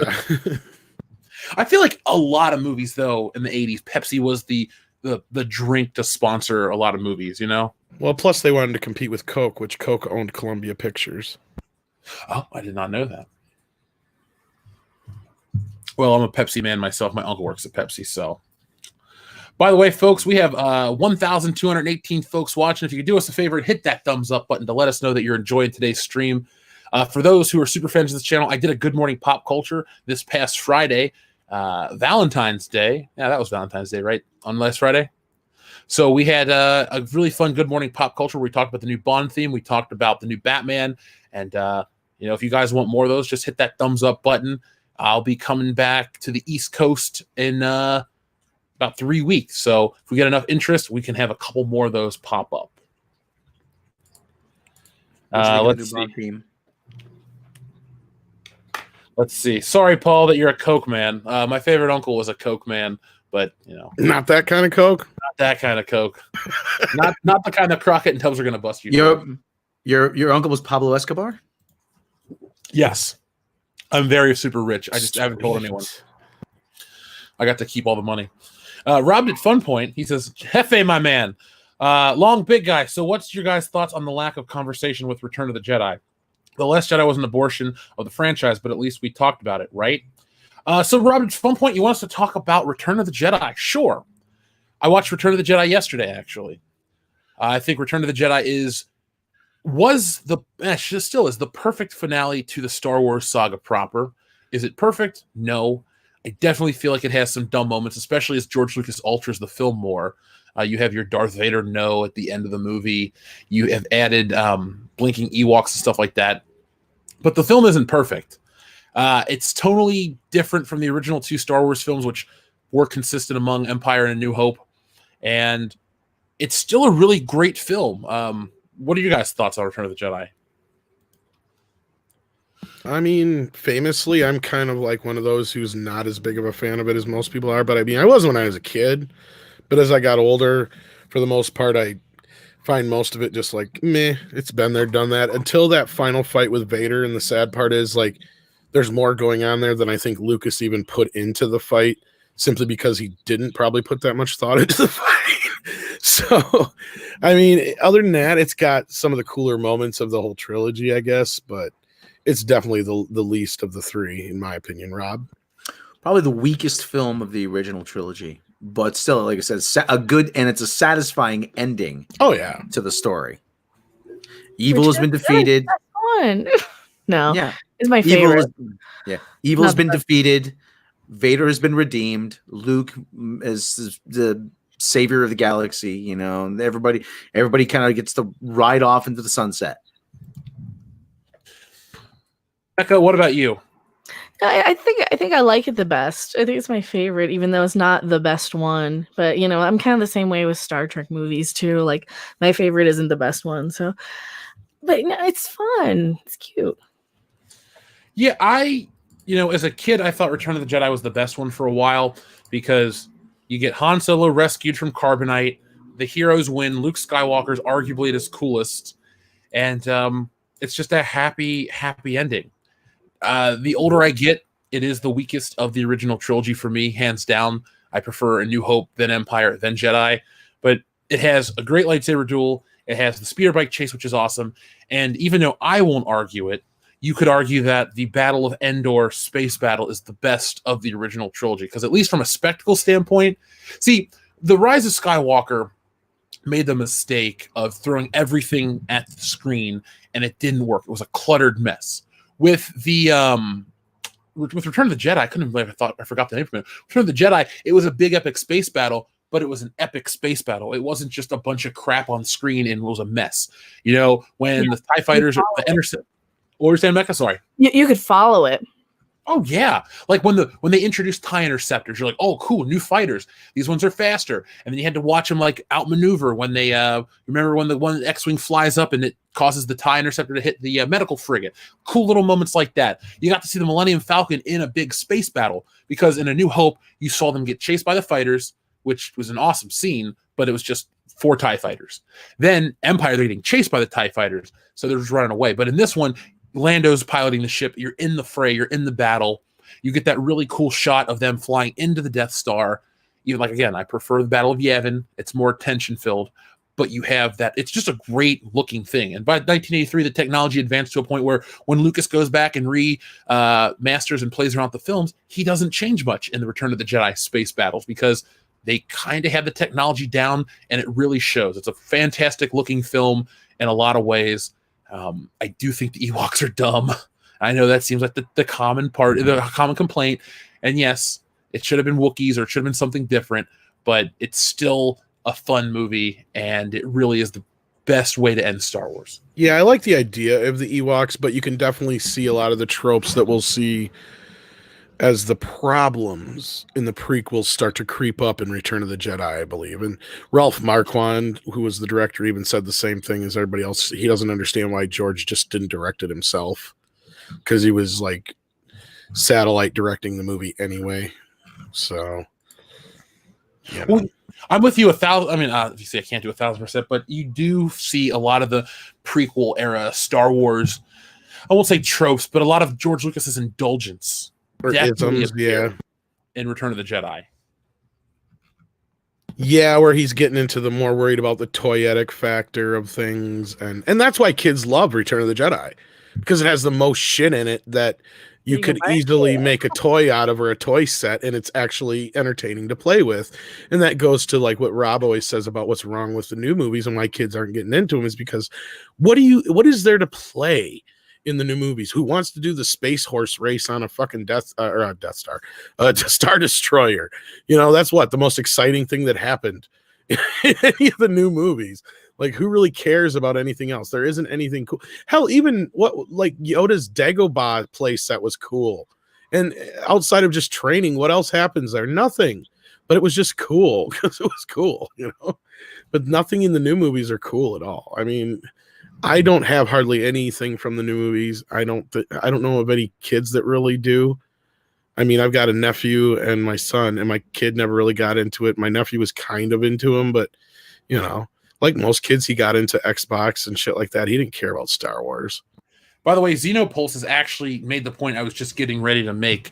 Return of the Jedi toys, for as toyetic as George Lucas may have made that film, the toys came with sticks and staffs, and they were not boring toys. I mean, I wasn't alive back then, so I have a different point of reference. But like, your Empire Strikes Back toy line was a much more diverse toy line. I mean, you had the Yoda stuff, so you had Dagobah, which was an earthy playset, but then you also had the Cloud City stuff. Yep. And you had Hoth, and you had more ships introduced, because I believe the why there was a lot of Hoth stuff for Empire.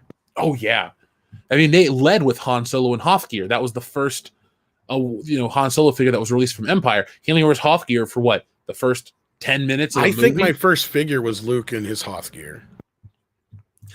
I always was, as a kid, I never wanted the Hoth stuff because it's like they only wore it for a short period of time.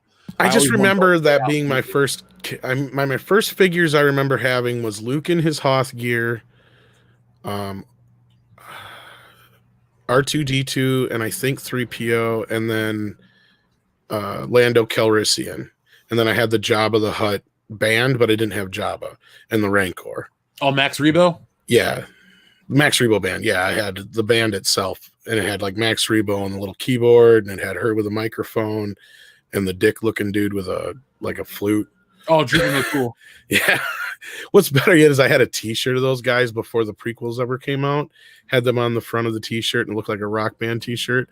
That's why I can't believe I just totally spaced out the Max Rebo band name until now when you said it. Because then on the back it has all their tour dates, but Alderaan is canceled. So I always gotta... See, now I'm of a different generation of a Star Wars fan. I wasn't alive when Star Wars initially came out, so this was the toy wave I grew up with. Oh, we hated those. Hey, this was what was new when I was a kid, and it got me hooked on Star Wars. I understand that, and I totally respect them for that. But outside of like some of the droids and some of the other things they redid, these look like shit. They look too muscular. Oh, they're way too muscular. Even back then, I was like, why is Luke Skywalker so buff? Because I would watch. Not only that, Ben's buff as fuck. And so is Leia. I mean, the only figures that work for being buff would be a Chewbacca or a Vader.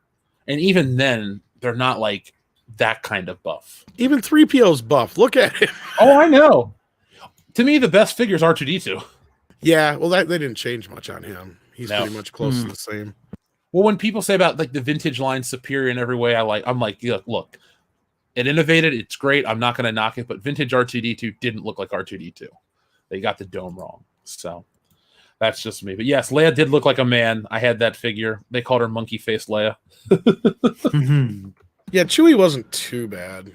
His neck couldn't turn though. Yeah, but he looked more like Bigfoot than he did Chewie in a sense. Like Have you ever seen the original demo for the Chewbacca 12-inch figure from Kenner? They used a $6 million man doll. No, I don't think I have. I may have, but I don't. Oh, Retro Blasting's in the chat. Hey, how you doing? What's up? Is that Michael? Yeah, it's Michael. I was actually going to make that point based on your video, man. You're the guy to talk to about any of the vintage Star Wars stuff because you have it all, and two, folks, if you want to watch in-depth review, not even reviews, but just really great videos on classic vintage Star Wars stuff. Like for me, I wasn't born back then, but I always wondered why Luke had a yellow lightsaber, and then I found a video series that discussed things like that, Star Wars follies, and Michael and I became friends, and he's been on the High Council in the past. He'll be back again. We're working on a toy stream with a couple other big YouTube channels, so just be on the lookout for all that stuff, folks. Oh yeah, retro blasting. I watched them since way back, and then like when we did an earlier Trek video, I had told Andre about the whole toy situation. It was the retro blasting videos where I got the info from. So yeah, Michael knows his shit. Like when you watch one of those, it's all going to be accurate. So. Oh yeah. But yeah, Rob, at Fun Point, I'm glad to have you back. But yeah, I guess we don't talk about Return of the Jedi enough. But anytime you want to talk about it, just ask. It's a good movie. It's fun. I should do a series or a video on like how you can tell when George Lucas was getting into his prequel mode back in 1983. That might be fun. Let's see. Fried is Wide 2019 says, I've seen Sonic twice now. I loved it. So glad they listened to the fans. I can't wait for the next one. Does the new Sonic movie set up for a sequel? Yeah, but it's not like in your face in the film per se. Oh, okay. It has 2 post-credit scenes. Yeah, there's like little tags. Well, when I eventually go, I'll make sure I stay through the credits. I actually stay through the credits of every movie. Like, I don't want to spoil it, because, I mean, it's a cute movie. I mean, there's not much to spoil. Like I said, it's pretty surface level, but it's not bad. It's well done. It's well crafted, and it doesn't go overboard with the kidsy bullshit or anything like that either, so. I'm just loving the chat right now. They're talking about the vintage Star Wars toys. I don't think, technically, I guess vintage Han Solo and Hoth gear had a working holster. You could, like, slide his gun into the, like, little loop. But I think it's because they had to make those things so damn fast. Because the production time was very, very short on those toys. Well, and they didn't have, like, a basis, really. I mean, you had, at that point, you had, your Migos, you had your G.I. Joe toys, your Barbie doll line, but you didn't really have a straight-up toy line that was, really attached directly to a movie. Even the Planet of the Apes, from what I recall, I think those were all Mego dolls. Yeah. So I don't recall a direct line, because even the $6 Million Man and a few other figures that come out, they were all like Mego type dolls too, unless Retro Blasting remembers anything other than I can. From my recollection, the Star Wars figures were one of the first times you had that like 3/4 inch figure line that went directly with the movie kind of thing, and all the play sets like that weren't already like repurposed Mego figures and shit like that. Sorry, I'm just laughing at the guy Zachary in the chat. Yeah, I'm pretty sure Kenner invented the 3 3/4 inch line for Star Wars, because then you had Mego with, what was it, Star Trek? He says I'm correct. I feel so smart right now.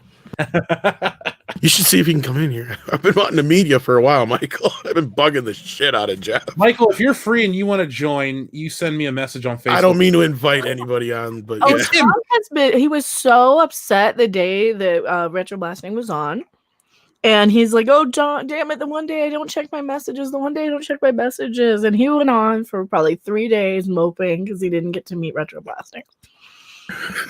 Well, Michael has a standing invite on the show. I cannot deny it. Yeah, sorry, seriously, Black. There's a cat on this table who's running his nose across the microphone. Go away. Aww. Okay, he says Fisher-Price had the 3 1/4 inch adventure people first, but Star Wars was the first movie tie-in in that scale. Yep, that's what I thought. Okay, and then like you had a slew of them afterwards. Like everybody was trying to replicate that. Is it true they made 3.5? Is it true they made 3.5 inches because of the oil crisis? I think it was just because the ships, they wanted to be able to sell ships and figures.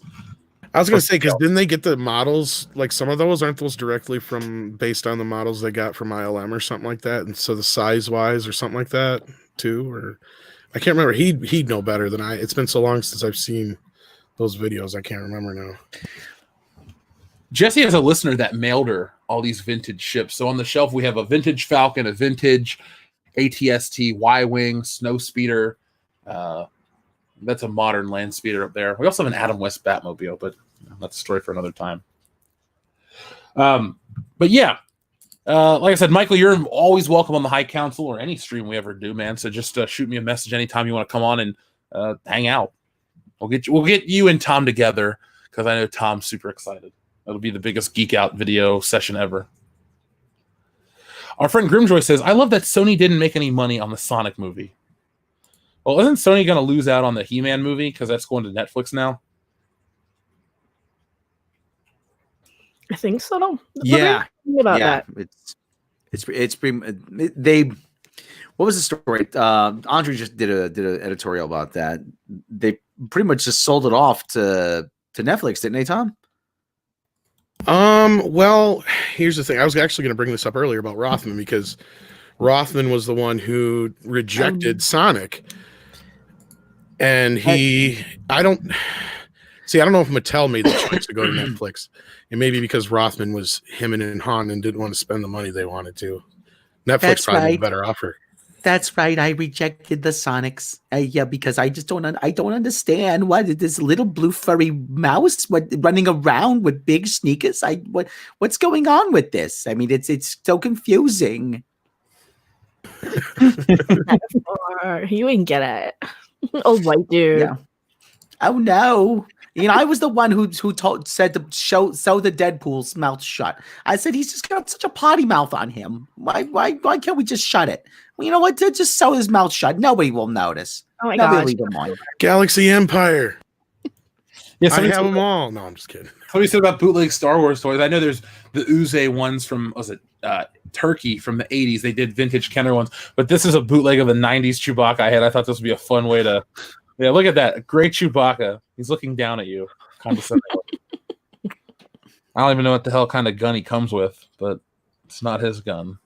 I always watch the bootleg toys by what's his name? Phallus or whatever. What is his name? Oh, I can't remember. Oh, yeah. Yeah, I know who you're talking about. I can't think of his name either. Phelan? Phallus? Phelan? I don't know. Yeah, send that to Phallus. That's what I said in the chat. That's what I thought it was. Yeah, I've seen him from time to time. Does a lot of Ninja Turtle videos too. So yeah, it seems like Tom Rothman just doesn't get genre entertainment. No, not at all. So he's a good thing to happen to Sony as far as like filling their coffers. This is what I was going to say before with movies like, like Baby Driver and stuff like that. And of course he's going to look good with Bad Boys 3. But this losing Sonic like this is not going to look good. If He-Man does well for Netflix, that's not going to look good for him. He's notoriously the man who kept Deadpool down for years. So that's the other one that, this is kind of the same thing he did with Deadpool. So he screwed up because Deadpool has each film made $780 million respectively. So, I mean, he really lost out on all that money for his studio because he just didn't get it or like the character. Yeah, Sam U. Rai in the Samurai, in the chat. Rothman was praised at the Oscars. Yeah, because you notice Rothman being praised at the Oscars, giving Kathleen Kennedy a BAFTA award, a Lifetime Fellowship, or whatever the hell it is.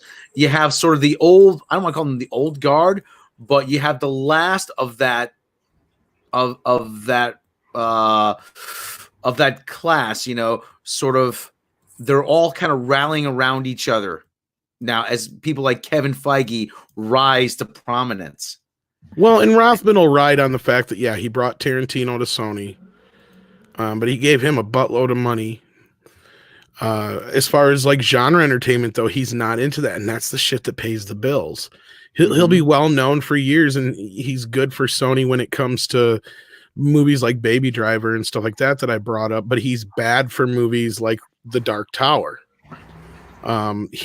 He's the one who cut the budget on that.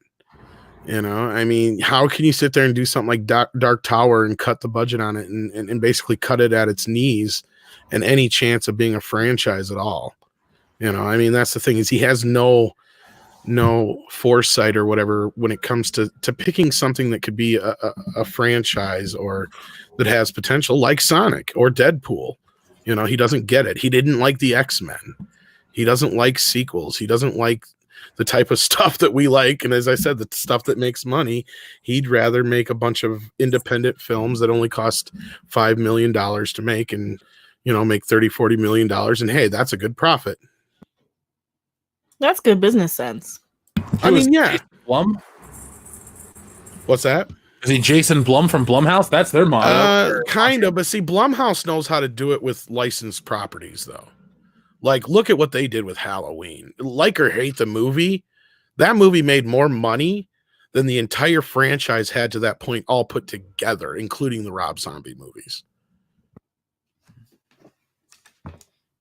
So, and I have a feeling they're going to do well with this Dark Universe stuff, even though that's not what it's going to be called, but they're doing the Invisible Man, and they're supposed to be taking over all the Universal versions of all the monsters. So, I mean, they know how to make movies for cheap, and they know how to release them.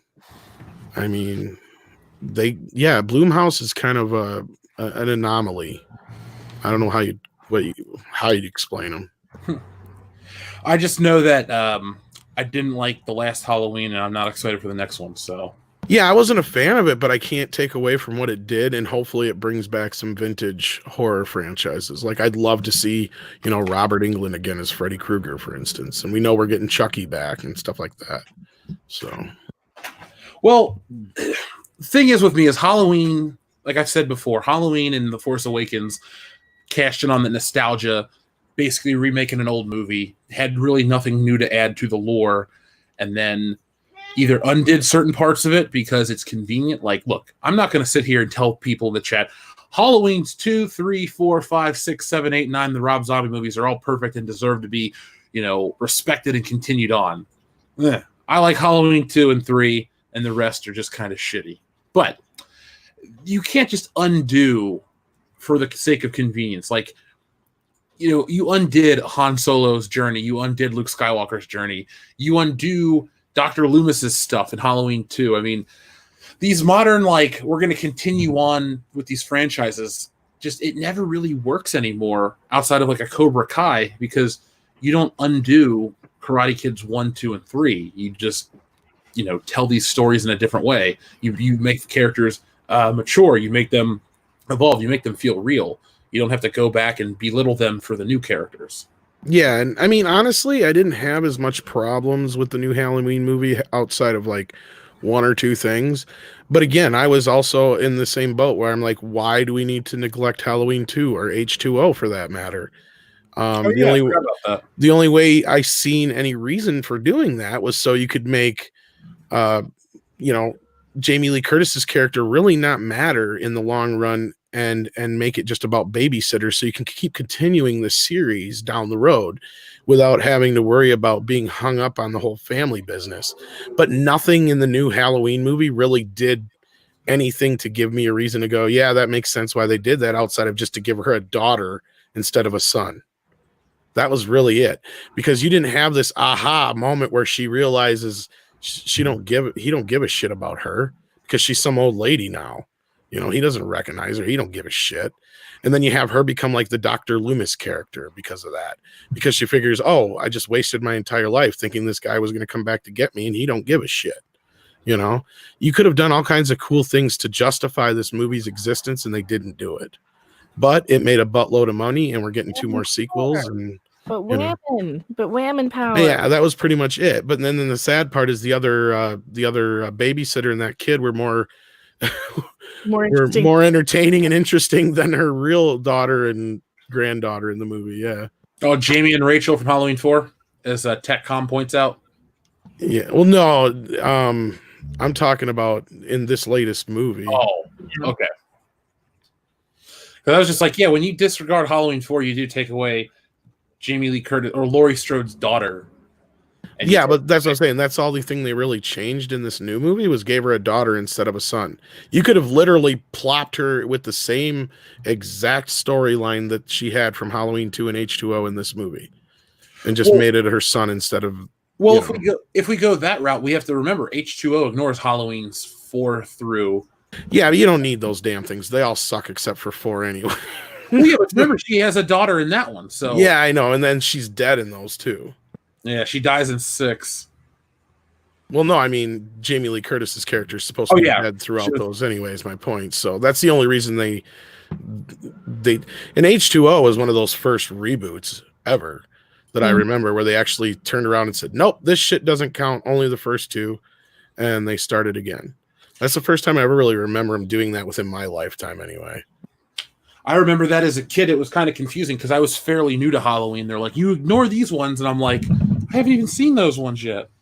But yeah, TTO, the H2O ending was perfect. Just it ended the films perfectly. You got a nice little trilogy there. Halloween, Halloween 2, and H2O. Just leave it. That was my feelings at that point. Yeah, I remember seeing that on videotape when she chops his head off. I was like, oh my God, there's no more. And then 2 years later. That is so stupid how that movie opens. Yeah. I was so pissed in the theater. Oh my God. I'm like, I'm willing to give them the benefit of the doubt, but they screwed it up. By the way, were any of the Halloween sequels as bad as Jason X? Yes, there were some. Halloween Resurrection was worse than Jason X. I like Jason X for like the campiness of it. I mean, they're comparable because if you take out the first 15, if you take all the Jamie Lee Curtis stuff out of Resurrection, the movie's not horrible outside of what's his face, the rapper. Busta Rhymes. Busta Rhymes should not be there. I don't know why he's there. I really don't. He must have just been a fan and begged to be in the movie, I'm guessing. Well, no, Mustafa Akkad, the producer of Halloween who passed away a couple years ago, his grandson. Oh, he's friends with him or something? Oh, no, he just thought his grandson was a Busta Rhymes fan, so he wanted to get like popular, entertainers. That makes sense. Yeah, that's one thing I missed out on my research for that long-ass video we did like 2 years ago now, or a year ago. I don't remember how long ago it was, Rob, now. Jesus. Let's see. Gene the Machine says, the movie portrayed Sonic's loneliness, his desire for friends, and his arc better than Ray's character. Yeah. No argument there. Yeah. TTO. LL Cool J was in H2O. Yeah, and he was decent. I liked him in it. Yeah, LL Cool J became a good actor. Well, he started pretty early on. Like, I remember him first being in The Hard Way with Michael J. Fox and James Woods. I think that was his first movie. I haven't seen that movie. You've never seen that movie? That's pretty good, actually. I do love Michael J. Fox, so. Oh, then you'd probably like it. He plays like this really pompous actor who's in like these action movies, and he wants to get this part as a cop. So he gets the LA Police Department to sign him up with a cop to follow around to learn how to be a cop. And of course, it's James Woods, who wants nothing to do with him. And James Woods is just like James Woods in real life, probably. he's a hard ass and all that shit. It's a pretty funny movie, actually. Yeah, people are going giving us LL Cool J movies. Yes, he was in Deep Blue Sea. Yep, he's good in that too. I liked him in that. Let's see, Iron Cat. But back to Gene Machine's. Yeah, we went way off course. I'm sorry. Yes. Oh no, don't apologize. It's a show. We're having a good time. I just wanted to say though, Ray's character never evolved over the course of 3 movies.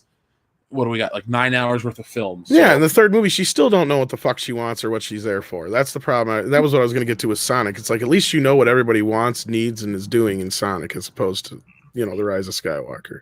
Even Ray don't know what the hell she wants. Because what did I say, Rob? She's the chick who doesn't know if she wants Chinese or pizza for supper, and you're getting insane. You're going insane because you're fucking hungry and you just want to eat something, and she just can't make up her goddamn mind. Exactly. We have Ironcaster who says they used the ugly Sonic in merch, so it wasn't planned. I have seen pictures of the movie merch, and it was very ugly. But I don't know. I was reading the some Reddit posts the other day, and I was like, maybe that was the case. But yeah, I'm looking up the merch right now. There was a whole slew of stuff they were pushing, action figures and the like. So yeah, I guess so. It wasn't always the. Oh my God! Do we want to see it real quick? Yes. All right, hold on. Of course. What is this? Let me pull this up. Give me a second. Go away, cat. Yeah, there you go. And Kakashi says, and she decides nachos after the place closed for the night. True story. Yes. Everybody who's had that girlfriend knows what I'm talking about. So where did it go? It just okay. Hold on. Google had it originally. I'm sure it goes with guys too, but yeah, there was a bunch of toys out there that were, or not out there, but yeah, I know what you're talking about. Sorry. Yeah. It was kind of, here we go right here. This is the leak stuff. So they had a film style guide. They had all this stuff. They had merch that was coming out. Now, in terms of the actual Sonic figure, if you look closely, it's like a more modernized Sonic, but they were doing all this shit for this movie. So, I mean, I don't know. The Reddit stuff was interesting to read, but at the end of the day, I don't believe that it was a big plan.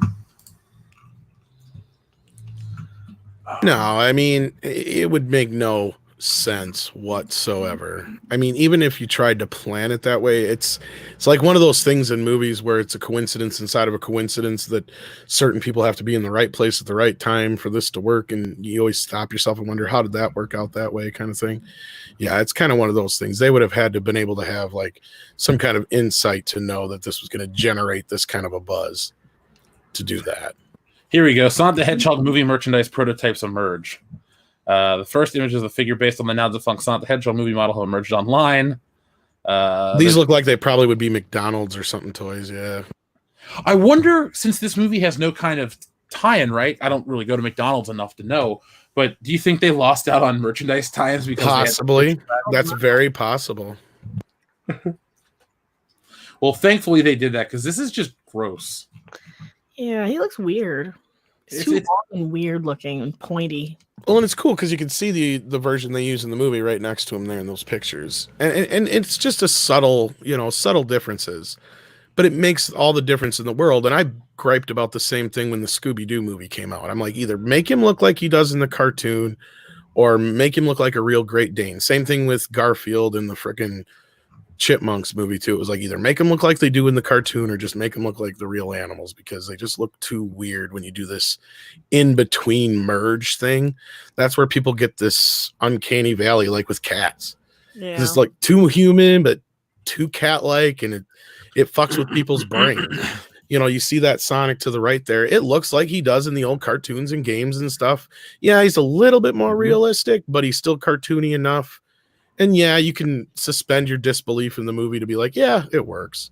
Sure, he doesn't look like a real life hedgehog, but he doesn't look like one here either.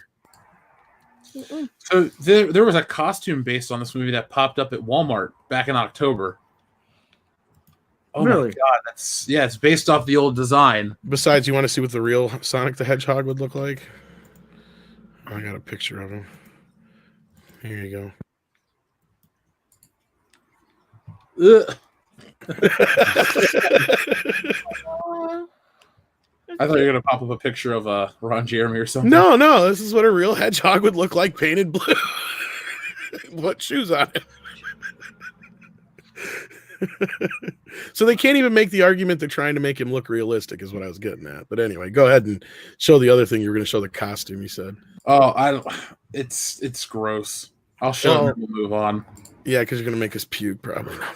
It's uncomfortable. Like, it's because it's a person dressed in it, it's even creepier than the one. But like, look, it's just. Oh, come on! Oh my God, you've got to be kidding me! Well, that one's normal. There we go. That was just. I mean, this dude over here is just kind of funny. I don't know if it's worse that it's $20 or.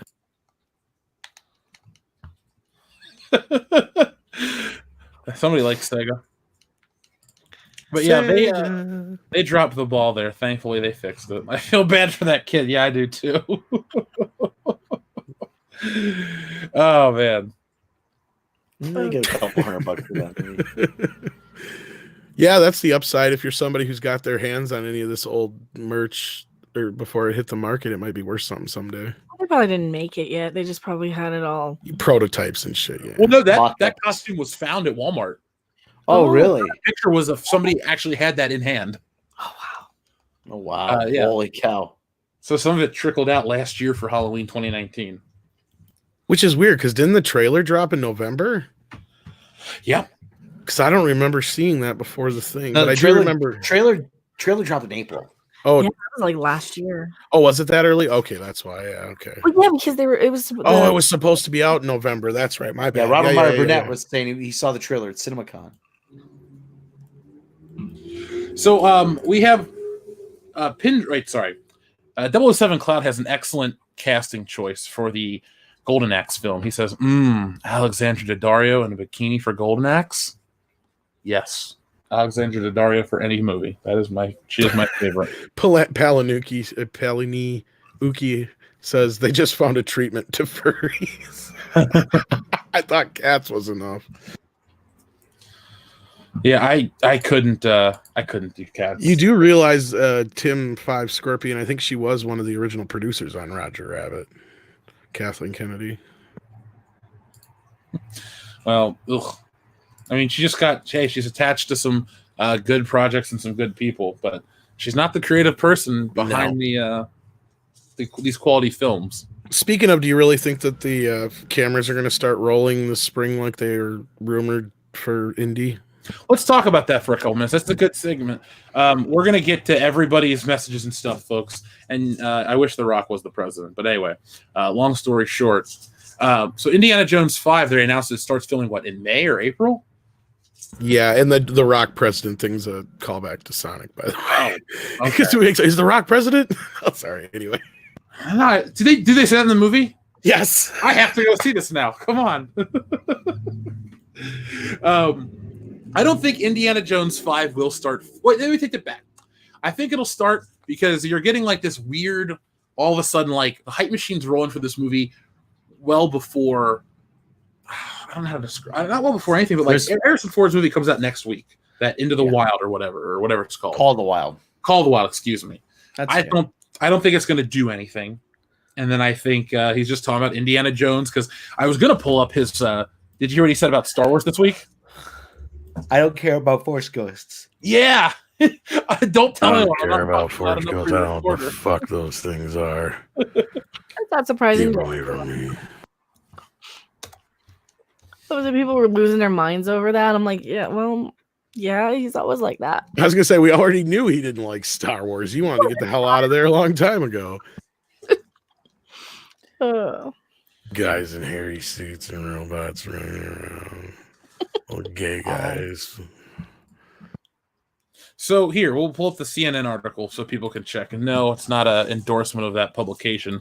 It's just the first one that pops up when you Google Indiana Jones. So Harrison Ford will start filming the new Indiana Jones movie sooner than you might think.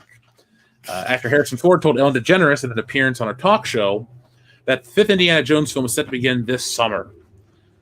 Let's see. I can't deny that it's not happening, Ford told DeGeneres when asked about reports of another installment. So it is happening, the host confirmed. And indeed it is, Ford said. It's going to be fun. I'm excited. They're great fun to make. And then I think earlier I saw something that was like, April or some shit they said, or the summer. So, yeah. Dude, folks in the chat, I don't want to look at Anderson. I am so sorry. Hold on, let me get this motherfucker off the screen. There we go. Yeah, let's just do this. So, Rob, starting with you, what do you think about Indiana Jones 5? Do you think it's going to be good? Well, there's only one franchise Kathleen Kennedy has left to ruin. So, that Lucasfilm, and sadly, Indy's going to be. It's going to be. Listen, You couldn't just turn this into a Bond like franchise where you recast Indiana Jones. I love Harrison Ford as much as any other guy could in a totally appropriate way, obviously, but it doesn't work. And they're going to have some strong female character come in. She's going to do everything, and they're going to Picard him. I mean, Indy's going to be standing around holding his dick while someone else does everything. He's going to be a guest star in his own movie. An 80-year-old Harrison Ford jumping off the back of trucks just isn't going to work anymore. Sorry. No, don't apologize. That's your take. I got to give credit. Look, I hate Kingdom of the Crystal Skull. It's one of my most hated movies. I think I hate it more than the Disney trilogy from Star Wars. But I will give Harrison Ford credit. He still looked good back then, like in 2008. He didn't suck. Part-time. Yeah, part-time. Besides that one read of that line, he actually still looks like he's got it. And then if you look at him nowadays, he still has aged either incredibly well or he gets plastic surgery and no one knows about it. But my point is, like, I don't have faith in this because I don't have faith in the people that make movies anymore. I got a hat and I got a whip. Oh, look. There's an inflatable Harrison rat. Ford, Get off this plane. Harrison Ford, you're just a toxic man. We're gonna have a strong female character, and she's gonna show you what's right. Well, I don't care as long as I get some weed. Yeah, he's getting paid in weed in this one, so it doesn't matter. He doesn't care. Becca, what do you think about Indiana Jones 5 getting made? Do you think it's going to be good? Do you think it's going to suck? Oh, it's gonna be terrible. It's going to do everything in its power to tear down Indiana Jones as a character and make him apologize for being himself. Just like James Bond, just like everything. Yeah, I'm afraid we're gonna get that approach as well. But we know, okay, like I think it was in the Midnight's Edge video, maybe it was Andre that recorded it. You know, Birds of Prey was a product of 2016 Ghostbusters, you know, feminist movie making, where it was still cool to tear down dudes and stuff. Indiana Jones 5 is going to be made in 2020. We're moved past that. Like, people were pushing back. Maybe this will be representative of that. Kathleen But it's gonna be made by a producer who's still stuck in 2015. She's still trying to make Twilight. Who was saying in 1975, Why aren't there women operating any cameras at Saturday Night Live? because they weigh 300 because they weigh 300 pounds and women don't have the upper body strength to move them, you dumb bitch. That's why. No, if you had a refrigerator, you can probably survive. What? I don't even... Did you see Doomcock's video actually today? On what, Indiana Jones? On about KK and Favreau and Filoni, the power struggle behind the scenes. Did he have a refrigerator? Yes, he had a refrigerator. There's plenty of Coors Light in it too. Oh, goody. So apparently, there's according to Doomcock's source, which is all rumor, there's a power struggle. Favreau and Filoni are attempting to wrest control, according to the rumor and Doomcock's source. So treat it as rumor. Filoni and Favreau are attempting to wrest control of Lucasfilm and Star Wars from KK. And she's been apparently, according to his source now. What was that? These goddamn cats. Sorry, just keep going. That's okay. According to Doomcock's source, again, treated as rumor, she's been barred from the set of The Mandalorian. Get off my set. Well, I mean, there's news about how Colin Trevorrow's script was why Kathleen Kennedy fired her from Star Wars. That's the last piece of news I've heard. But oh yeah, I don't doubt it. I don't doubt it. You know, you can't have anybody upstage Rey, and you got to kill off the old white guy. Well, we had a similar rumor that I think I talked about first on the one High Council here a couple weeks back that we did a video about where Solo or Obi-Wan Kenobi, people were told to go home or find other work. Yeah. And the rumor was that everything that KK was going to try and get pushed forward in Star Wars was going to get no from a high above. And that was the reason a lot of this shit was getting killed until she was out of the picture. And then they also said that the Deborah Cho and whoever else was involved with Obi-Wan, they would be answering to somebody new soon, is what they were told. So, there could be some truth to this. So who knows? If any of that's true, then you know what? Then Obi-Wan is DOA, and this is probably going to get pushed back again. Well, she'll turn around and say she's too busy to work on Indy to concentrate on Star Wars or something. Yeah. it's all like that scene from Spider-Man 3 when Mary Jane gets fired from the play. We'll say you became ill. Like, there's always some excuse they'll make for you in the entertainment biz to make you look good. But well, and it's just like the Ryan Johnson thing. Look at moved into a consultant position, you know. Well, Ryan Johnson, they just announced they're going forward with Knives Out 2. He ain't gonna have no time to be making no fucking. We'll see Knives Out 2 before we see anything Ryan Johnson related to Star Wars, outside of maybe a Mandalorian episode directed by him. But they're how deep into the second season, and he's already griping that he hasn't got to direct one yet. I be walking out the door. Kathy, it's Ryan Johnson. Can I direct the Mandalorian? I feel like he's too busy for that. That's what he's going to say. He's going to say he's too busy for Star Wars, too busy working on his Knives Out movies to work on the Star Wars stuff, and he feels bad. Maybe someday he'll get back to it, is what he'll say. And that's going to be the death nail. That's going to be us saying that's our confirmation right there, that these movies are not happening, period. Which I think they've been dead for a while. Oh, God, yes. How long have we all been saying that there's never going to be a Rian Johnson trilogy? Since The Last Jedi came out. Jedi. 3 years ago, almost.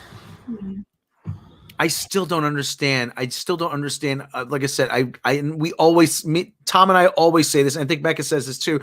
I walked out of the theater and I said to myself, "This can't be the movie everybody was raving about, could it?" That or I'm just that out of touch with shit. Like Grandpa says, I used to be with it, but then it became something else that was scary and distant to me, and I'm not with it anymore. Oh, Abe. It'll happen to you. Our friend Daniel says, if we can get movies made by dreamers who love the subject matter, then I would rather have soulless suits. If we can't get movies made by dreamers who love the subject matter, then I would rather have soulless suits than religious fanatics on a genre jihad. Wow. I mean, I guess that's one way of putting it. Yeah. You know, somebody asked me what would I do if I was in charge of the Bond franchise, and I said I would feel it was much like casual sex, drinking, gambling, violence, and like partial nudity. And it would either be hailed as the greatest Bond movie ever, or it would completely tank the franchise. And you got to have that guitar lick through 90% of the movie too. Of course. I would make James Bond the bad guy. That's what I'd do in a Bond movie, and he'd win. He'd be the exact same character we know and love, but he would be the bad guy for some political reasons, and he would win. Mm-hmm. That'd be what I'd do. What'd you think of the new song? Hated it. Yeah. That's all. I mean, I'm not trying to be like overly negative. We started by praising Sonic and the fan movement and stuff, but like Billie Eilish is just not for me. I'm too old. I'm 31. You can say okay boomer or whatever you want to say, but I just don't get her music. I thought you were 34. No. Okay. Damn it. I like some of her music, and I feel bad for putting this out there in the ether because I don't remember how long ago it was we were talking about this, but I brought up that they'll probably make somebody like Billie Eilish, or I don't remember who the other person was I brought up, do the Bond song. So I apologize now to Rob like 15 times. So I probably owe you an apology too, Jeff. So yeah, but it is a step up above or from the Sam Smith song, because that was the worst. It has some Bondisms in it, but I said the other day, I was like, the biggest problem with the song is that it's so generic. It's not like because if it was bad, then we could make fun of it. But if it was at least good, then you're like, oh yeah, that's a really good song. I can't believe, they kicked it out of the park. But no, it sounds like the last 20 Bond songs to me. Yeah, it's not as good. Daniel Craig started out having Casino Royale's You Know My Name is one of the best, and then you pop into Another Way to Die, which is a mess, and then Skyfall I thought was an excellent song, and then Sam Smith, and then this. So he's got 2 for 5, I guess. This is baseball. He'd be making $10 million a year then. You guys know this song will probably win Best Picture. That kind of average. Because isn't that the only Oscar that Bond ever wins? Or not Best Picture, Best Song, I mean. Because that's the only Oscar that Bond usually gets to win half the time, I think. Besides sometimes editing, maybe, or something like that. Sound editing. Well, I'm looking up the Oscar to see if James Bond... Goldfinger won Best Sound Editing in 1965. See? And then, what else? Live and Let Die was nominated as best. Was nominated. I say usually they're nominated. Usually they're nominated at least, because didn't even Paul McCartney or something like that play? And I know. Yeah, it was nominated for best song, but it lost to Shaft. Oh, did it? Okay. Well, that's just because the theme from Shaft is excellent. Yeah, that was like any other year it would have won. Yeah, I say this song. I remember like for years, Eyes Only being performed on the Oscars, and a bunch of the other 80s ones always being performed on the Oscars. Who else? I think whatchamacallit, Sam Smith won an Oscar for that song. Probably. It's okay. It doesn't deserve it, but hey. We were bringing up the other. How's Elton John never done a Bond song? Too busy, I guess. Too busy doing Disney ones. But let's Too busy getting an EGOT, baby. Mm. Well, remember, He's one of the few men to have them. Yeah. Doesn't Whoopi Goldberg have one? I think she's got EGOT. Some kitty's not happy. Yeah, this is ridiculous. Just be thankful. Just be thankful it's not a mountain lion. So. These things think they're mountain lions. Get off the table. Get off the table. Kitty cannot feel the love tonight. No, this cat is also why I didn't sleep well for like 2 weeks. Oh, don't you? I got sleep. So, Pin Drop says, "Who's drinking on panel or in chat? Do a shot with me." What do you want me to do a shot of, Pin Drop? Send a regular message and I'll go get some pineapple. We have pineapple vodka, Southern Comfort, or gin. You make a call. I'll do it. Rob, you went on board. No Smoke weed every day. No Elton John song because he's got pneumonia now. He had to leave the stage the other night. Yeah, he didn't look too hot. Our friend, the great 2G, says, "I grew up in the best generation in the 80s, became an adult in the worst, the 2000s. Mm-hmm. What a man, he's Bond. He's here to fuck shit up. That'd be a great parody. Fuck it up. Fuck it up. Well, you saw Kingsman 2, right? No, but I know of it. I know he's in it. Yeah. Yeah, he was amazing. Like, he was like probably the best part of that whole movie. It was hilarious. All of you assholes can shut your mouth. He's gonna fuck a bunch of bitches, and that's what it's about. Sorry.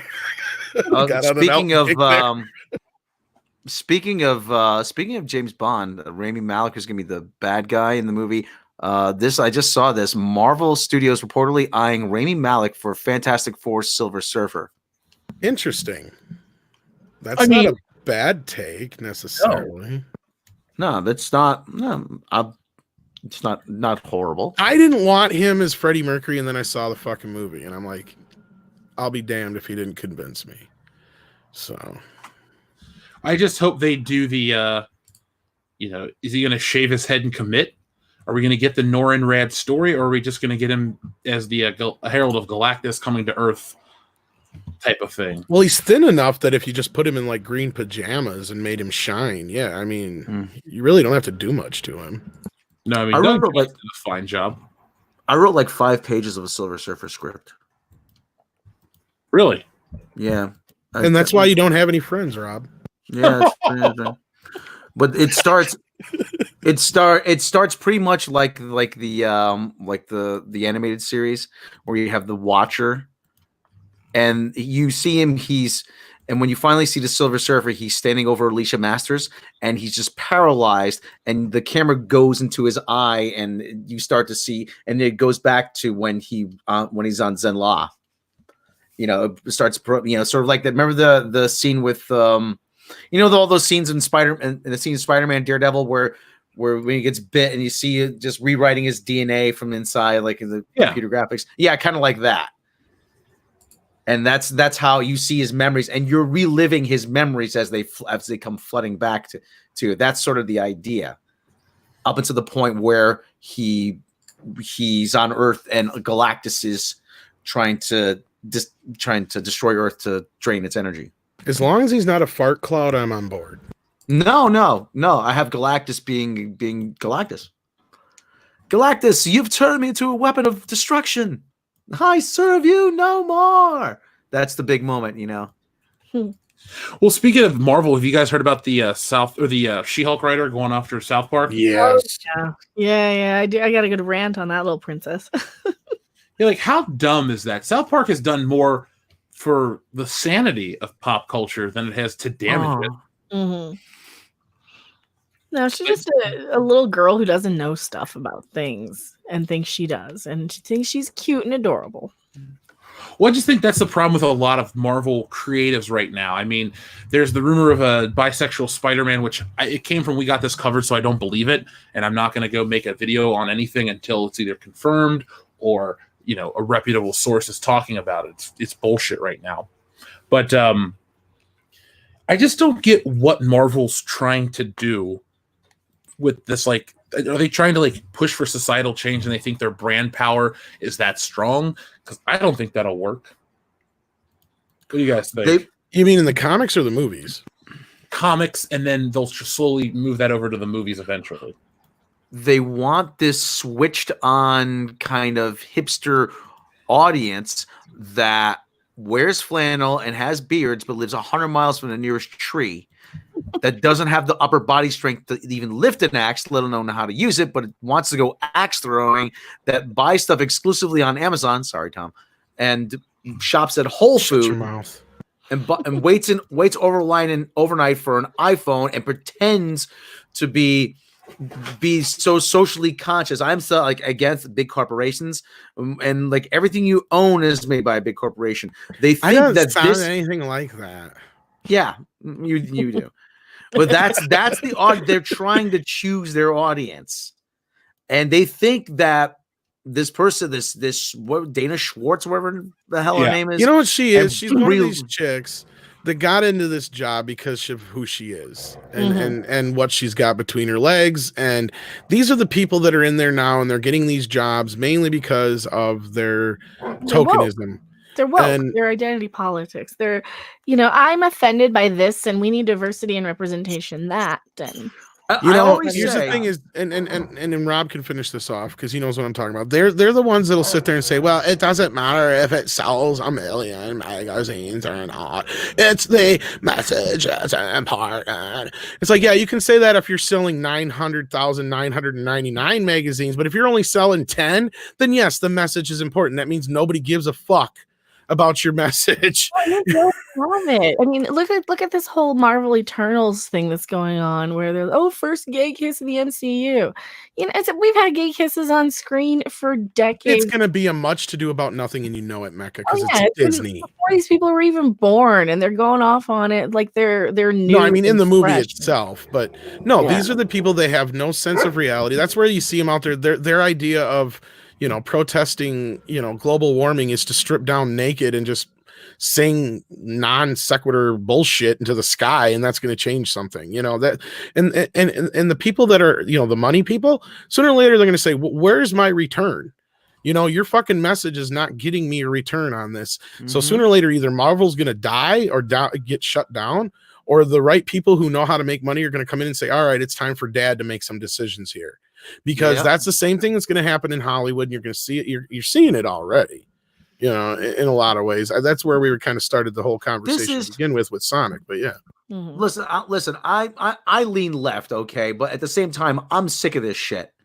Okay, you're not changing anything. You're trying to appeal. These are the kind of people that move into Williamsburg, move to Brooklyn, and say, "I feel so in touch with the diversity of the area. It really speaks to me. I really feel like I'm in tune with all the different cultures here." And they were the ones that moved in, raised the rents, gentrified the area, and pushed the minorities and older people out that lived there forever. I mean, that's the shit. That's the shit I'm talking about. You're not solving the problem. You are the problem. Yes, but the more I virtue signal, the less I can be held accountable for it. And I always say that it's all a big dick measuring contest. It's the woke Olympics. All you're trying to do is just score woke points.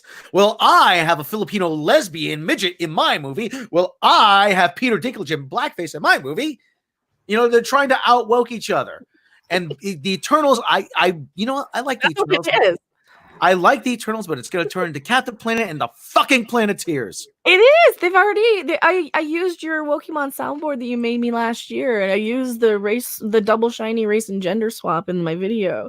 And of course, they're so woke we can't even talk about them on YouTube because they've got the LGBT kiss crap. You guys are so woke. You're getting us demonetized for talking about you.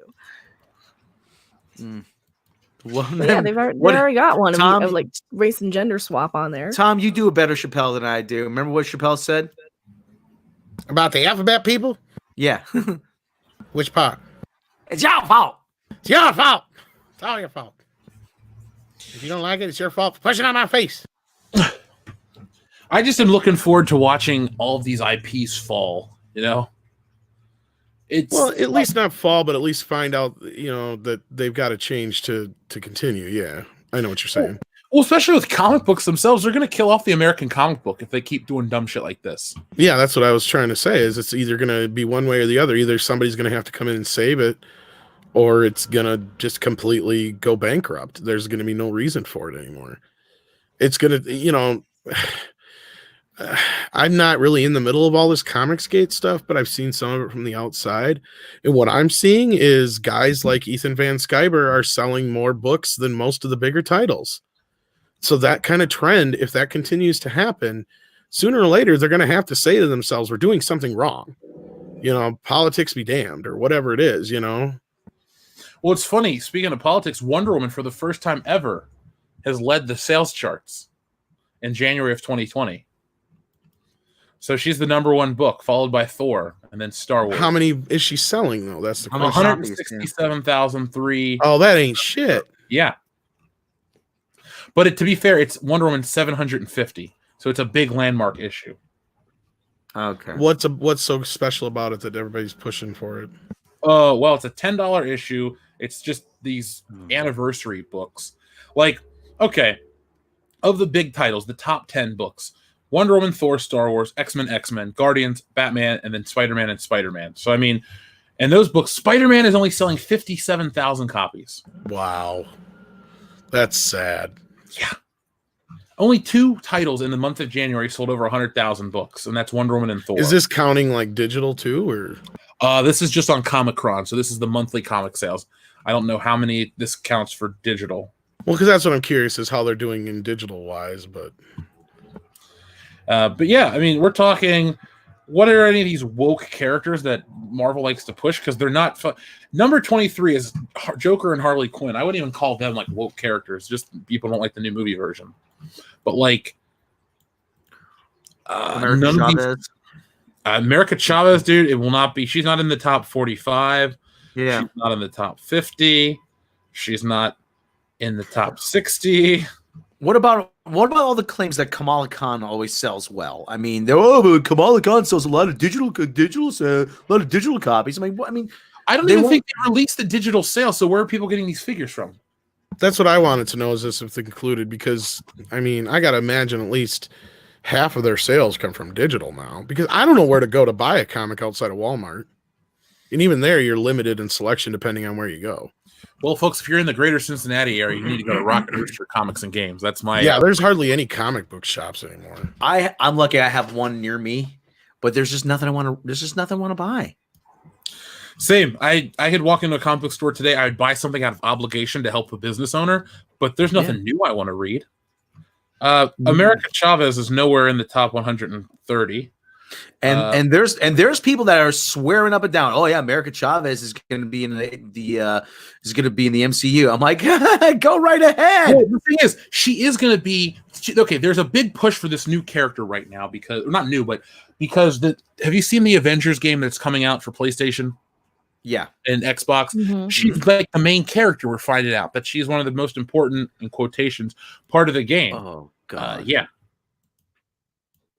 Let's see, Avengers game. Yeah, she's a huge part. I'm gonna pull up an image to show you guys.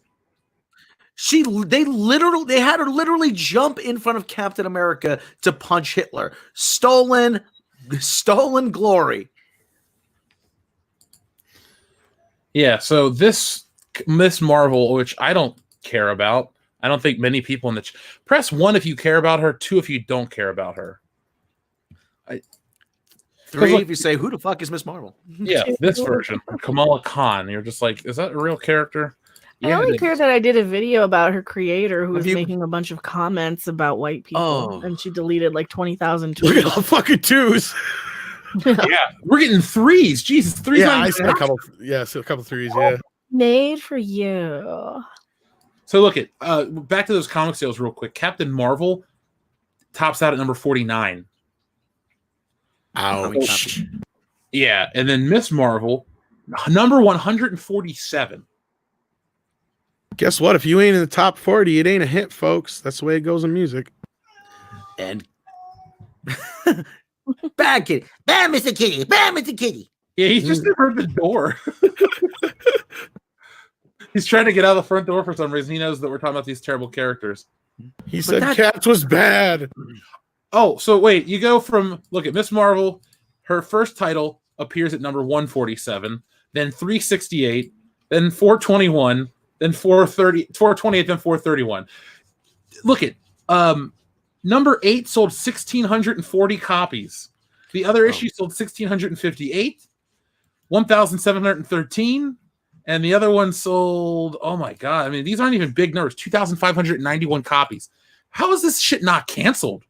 What's the definition of insanity? Doing the same thing over and over again, expecting different results.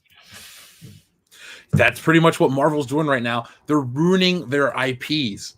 Like, I don't get why people get mad at the fans. They're like, look, we want you guys to be successful, but we also want good stories. You know, from my understanding, DC's on a high wire act too, with the same kind of business in a way.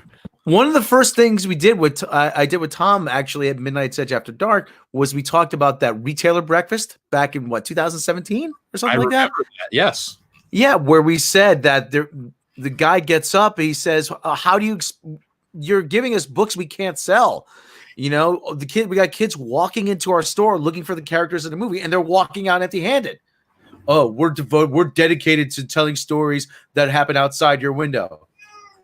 And he's like, "Fuck you! Give me some shit I can sell here. I'm dying. Give us something." Well, yeah, he said you got Captain America and Iron Man and all these other characters up on the screen, and kids come in looking for Captain America and Iron Man, and they're not the same characters in the books that they are in the movies.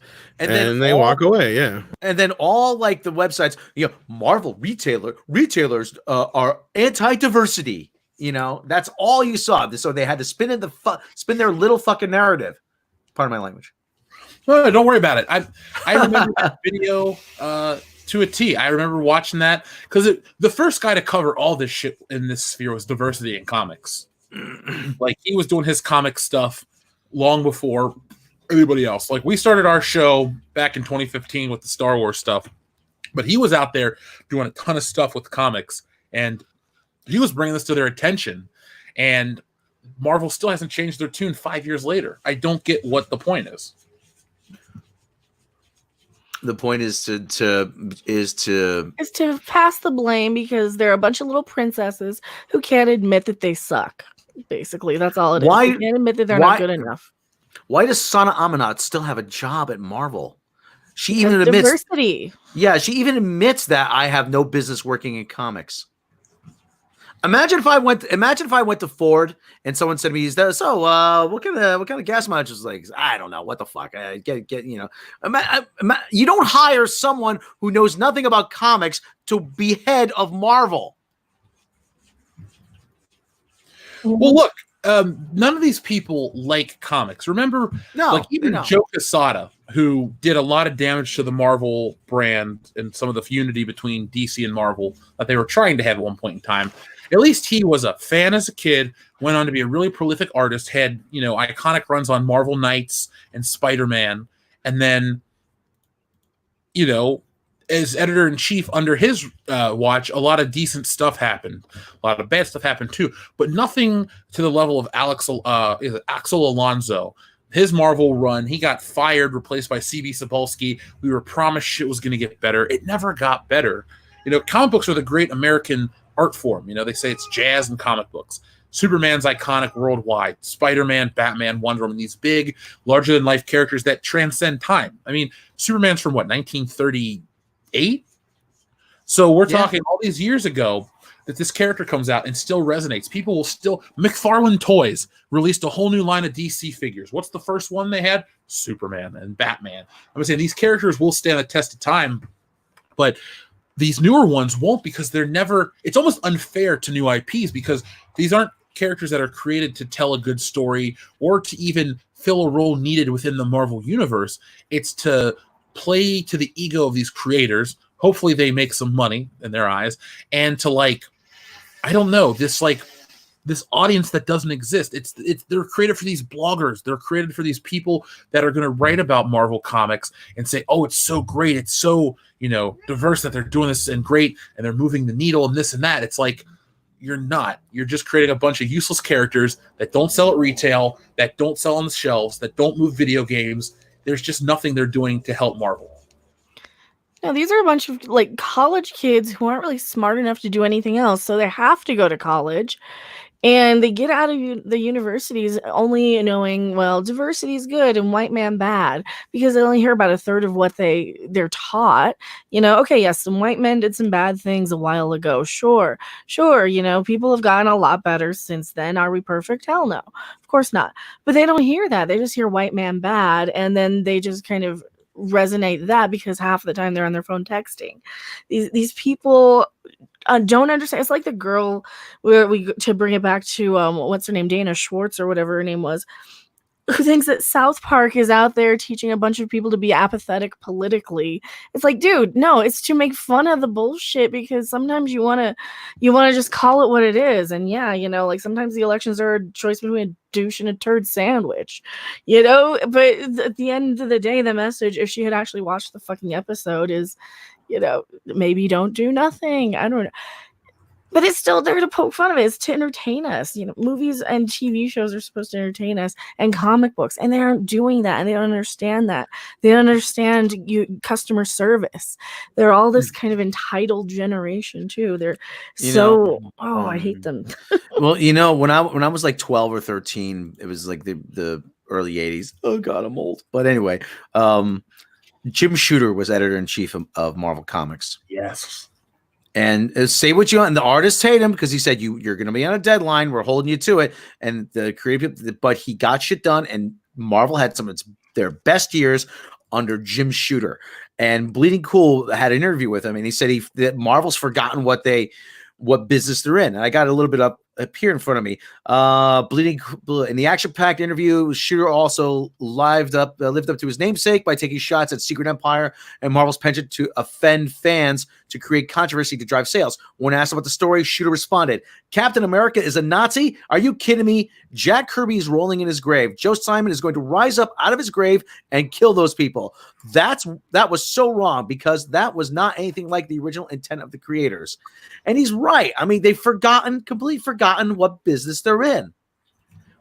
And, like I said, they don't have anybody like Jim Shooter who, and you said, you're right, they have nobody who loves the material and loves these characters.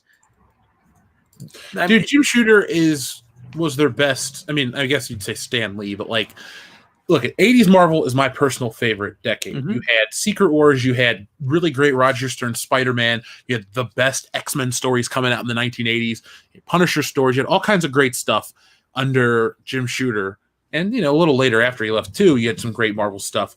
But you need a strong voice, because, right now, comic books should be selling like crazy. They're a cheap thing that you can get a kid. You go see the Avengers, and then you take your kid to some store, and it's like, hey, for $10 you can get them a nice thick comic that tells all these Avengers stories. Then the kids' imaginations are hooked on the books. Well, then they're going to want to pick up an action figure to go with that too, and play their own journeys, or play their own stories out. And then it's like, oh, this character that's in the book but not in the movie has an action figure. Well, I know who the leader is, or I know who this character is, and I'm going to buy it. I'm going to do this. From a business standpoint, you'd think Disney, this entertainment juggernaut, would be smart enough to make every aspect of their Marvel brand viable, valuable, and in demand.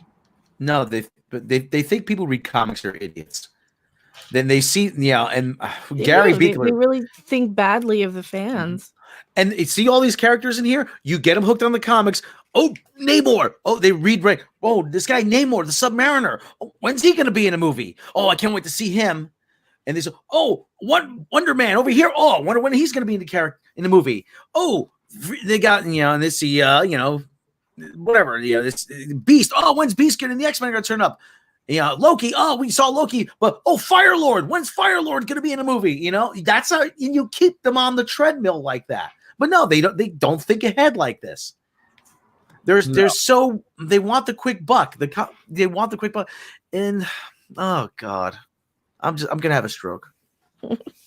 I guess like they're saying in the chat, they think we're all like the people in the Big Bang Theory. We're not, No. It was exciting as a kid growing up liking the X-Men, because you would watch the cartoon and you'd be like, man, the X-Men are cool. And then you'd want to get the figures of the X-Men and read the books and play the games and do all the stuff. And I don't get what the argument would be. Well, times have changed. but video games are still a huge form of entertainment. You know, movies, TV shows, cartoons, they still produce all these things. Why wouldn't you want your fan base to buy every aspect of your brand, like, you know, rabidly? I don't know. I have no idea. It's It's because they don't know the value of the dollar. Because a lot of these are college kids who still live at home with mommy, who've never actually had to pay a bill in their life or never had a job. They're going from college to running these places. Well, not only that, they're scared of the wrong people. Rob likes to call them the Twitterati, whatever you want to call them. They're these people who are out there. They're the influencers. You know, they're afraid if our movie gets pegged as racist or problematic, then we're going to have to worry about the cancel culture. You know, I understand to a point where some of them are coming from, but at the same time, like leading back to, you know, the beginning of the whole conversation with the whole, you know, attacking the fans, just, I don't understand it. And again, it goes back to if like Burger King tomorrow just said, oh, you like the Whopper? Well, tough fucking shit, we're taking it away. Well, Burger King would close down. You know, there's no way they'd continue on. You know, you can't tell customers, fuck you, and you're wrong, and expect to have a business before too long. Well, I think a lot of these people go throughout life not knowing that you don't treat people like shit, too. You know, they go throughout life probably telling off cashiers and probably, you know, being entitled. Because that's what they all come across as to me. Very, very entitled. Well, you have a lot of kids. These kids, like I said, everybody's used to such instantaneous, everything being instantaneous, instant on demand movies, entertainment, on demand meals, on demand transportation. You know, with Uber and stuff like that. Now, they don't want to be bogged down with a 13 issue story arc. I mean, as great as X-Men: The Dark Phoenix saga is, that's almost a year's worth of reading, years worth of more books. than a year. Yeah, I know, and kids want things fast and quick. That's hardness. Mm-hmm. Yeah, that's right. That's right. Hard. Work is hard. I want it now. When you read that book, when you read what 22 pages, you couldn't wait for the next one. You were practically camped out at the comic book store. And that laziness bleeds into the whole, like, they can't create anything new either. They just have to recreate something, that was there before. Yeah. Repurpose. That's why you have Captain Sam. That's why you have Ms. Kamala Khan. I wouldn't be surprised if they make a female Daredevil at some point. And when you touch Daredevil, all bets are off. That's when Rob goes nuclear. You mean you haven't already? Oh, you haven't seen me go nuclear. So let's see some more of what the chat's saying. By the way, we're going to be talking about the Matt Reeves Batsuit as we close out the show.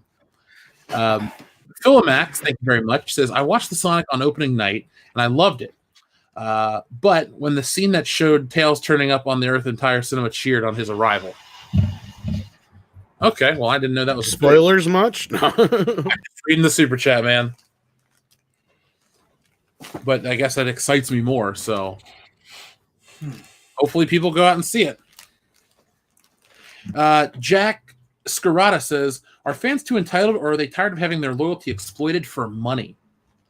That one. Yes. The hypocrisy of these people to tell us that we're entitled, because it's like, if we don't buy your product, you don't exist. Like, you can try Marvel to sell Kamala Khan in a video game, but that game already looked like shit. I mean, that was already ugly beyond my wildest dreams. And now we're going to get her as the lead character. It's bait and switch. You know, you'll have your Marvel Ultimate Alliance 3 on the Switch do well, but then you'll have this game that Square Enix doesn't always make big hits. I'm just saying.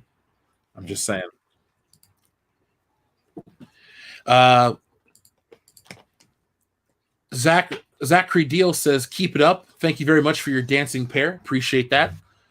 Samurai says, haven't seen Mecha on the same stream with Lord DVD. He was just on last week, was it, or 2 weeks ago, on my channel. Yes, it is Nihilist. That is John Byrne artwork. I haven't talked to him in months, so I don't know. What I think like just about everybody we could think of came out to support the show when Jeff wasn't able to make it because he was, dealing with stuff. So yeah, Gary, Doomcock, Leela Flash, Anna. Well, shout out to the Fandom Menace for backing everybody when they can. I just had to put the call out. Let's see. The Great Tuki says, "What about the '80s droids and Ewoks cartoon?" I've seen those. I'm not a fan. What about you guys? I didn't mind droid. Go ahead, Rob. I remember them. I remember them being on. I never really watched them. Yeah, I remember them. I just don't. I don't think they really were good or bad. I think they were just kind of there. I have the 2 DVDs they put out of like 3 episodes each crammed together. I liked droids better than I did Ewoks. Ewoks was good for the first season, and then they changed it up to make it really girly and kiddie in the second and third season, and they killed droids after 1 season. So yeah, but I was more of a fan of droids than I was Ewok cartoon. Let's see. Mark C, thank you very much. He says, "Sorry to interrupt, but images of Lena Dunham walking a fashion show runway have surfaced this week. She looks like Captain Caveman. You can find the show Dion." Mark C, Kendo actually found those this morning, and we were sending messages back and forth about that on the World Class Bullshitters private Facebook group chat. They're not pretty. I don't know why Dion likes her so much.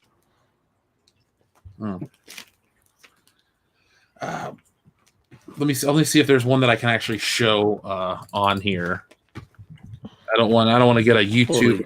It was just like a dress, right? It was like a poofy dress or something. Holy fuck! Who approved of this? I'm looking at them right now. Are they? This is some kind of joke. I don't see why you shouldn't be able to show if it's just pictures. Oh, I just meant I didn't want to This better not. Oh yeah, I don't know. I haven't looked yet. So they're not. It's not. It's just gross. Oh my gosh. Dion likes her. There you go, Mark. That man has lipstick on. That's what I was thinking. Is that Divine's son daughter? Son daughter, huh? She dances in the light. Sorry. Andrew Clark says EFAT versus WCBS drinking game. Rag gets lit after 2. Well, you know what, Andrew? If you want to, I would love to challenge the EFAT crew to a drinking game. I can guarantee, based on just pure alcohol consumption, the WCBS guys are going to win. You have never hung out with us in person. We can go all day and all night into the morning. Just ask any of the fans at Star Wars Celebration. If you had the opportunity to hang out with us at the meet and greet, you had a great time. And there was an after party where Anna, Jesse, Ethan, Dion, and myself went to a karaoke bar till 5 a.m. And it was a time. So yes, EFAT boys, yes. Challenge accepted. We challenge you, whatever. We'll do it. We can't promise to be the most intellectual, but we can go drink for drink. I guarantee it. Mark C, thank you very much again for your very generous super chat. How did Sonic Drive-In not get the merch for this Sonic the Hedgehog film? The meal would have been a chili cheese coney with onion rings and an electric blue raspberry slushie. That's a fantastic crossover that they didn't do. Missed opportunity. I think you're right, though, Jeff. I think if they did have anything set up, it fell apart because of the redesign. That if that was the case, if they had that originally planned and the redesign caused it to fall apart, that's one of the great losses because that's like the perfect Sonic meal. I mean, I don't know if it would have been with Sonic per se, but I do think you're probably right. If there was any, that it did probably fall apart, and it'll probably be a few weeks or better before we start seeing some merchandise. Unfortunately, probably. You know what I also thought was one of the greatest missed opportunities in marketing crossovers? You know the song "Baby Got Back" by Sir Mix-a-Lot? Mm-hmm. Absolutely. Oh, yeah. You know this when the part where he goes dial 1-900 Mix-a-Lot and kick them nasty thoughts, baby got back? Yeah. Why did he set up a 1-900 number? Because it fits the exact amount of letter or numbers, and just have like the song play. You could have made an extra $1 million. You dial 1-900 Mix-a-Lot, it plays you the song. You just I wonder if he didn't at the time. Now you're calling it. Well, I'm sure it's dead now, but I mean, I wonder if at the time there wasn't one. Because like everybody had a 900 number then. Even Hulk Hogan had a 900 number. Freddy Krueger had a 900 Freddy number. Krueger had a 900 number. Yes. Kid and Play had one. Oh my God, Kid and Play. Uh, It wasn't some time machine. He's like, he's got Kid and Play hair, and they're like, they're two separate people. Do you mean kid? Yeah. So tonight, oh crap, these damn cats. I still quote the first House Party movie. I don't give a shit. When he's like, he called my mama a hoe, and see, my mama's dead. Boy, why would you call his mama a garden tool? Good Robin Harris. So we're talking about comics. Over tonight on Mindless Entertainment, we're going to be doing a sketch game. Who's on there? You, Rosetta Allen. I'm trying to get Ethan. Oh, we're trying to get Ethan on a sketch challenge. So we're gonna, folks, if you want to watch us draw and stuff on a live stream after this, I guess we'll be playing the drinking game too. Possibly. There'll be drinking penalties, perhaps. Ooh, drinking penalties. So we're gonna have some art games on Mindless Entertainment after the High Council tonight. So you guys should watch that because I'll put on a proper T-shirt and we'll film. Rosetta Allen's gonna be. And Rosetta Allen will be there too. Damn it, these cats are everywhere. Sorry. Do drawings. I'm gonna do drawings. Is the link up for the chat yet? The stream? What? Is the link up yet? It's about to be. Okay. I'll post that. I'll post that chat in the chat, folks. People will get to super chat the topics. And you can pick what we draw, so it'll be a lot of fun. Jim Slow says, I think it will start in April. Should it be concerned for Indy 5 as Star Wars? Jim, I think we should be concerned because the people that are involved. Remember back in the day when Indiana Jones was being made, you had the same crew from Star Wars. You had your Robert Watts, and certain people crossed over. Doug Slocum was the cinematographer for Raiders, so that's a different person. But you had a lot of these people that worked on Star Wars, that worked on Indiana Jones, and you just created these two iconic trilogies back to back. I mean, you can make the argument that those are two of the best. You can throw them Back to the Future, or just of that era. And you're lucky that they all came out around the same time. Today, I think you're going to get more along the lines of an episode 7 Indiana Jones film. So you're going to get, callbacks, rehashes. I wouldn't mind. Not mind. I wouldn't be surprised if Indiana Jones was chased by another giant boulder. So that's the type of shit we're going to see, Jim. I'm not excited. He's my favorite film character next to James Bond. And James Bond's going to get his balls cut off in the next movie. So there you go. Not really. Let's see. People are liking the sketch game. So the day after James Bond, the No Time to Die premieres, are we just gonna have like an entire stream of just me and you yelling? Yes, I will be getting back from WrestleMania. I will send you a link, and we're gonna have a funeral for James Bond. Do you remember in On Her Majesty's Secret Service when they had the wedding? Introducing. Oh yeah. James Bond. It's just going to be us going, we're here today to celebrate the life of James Bond.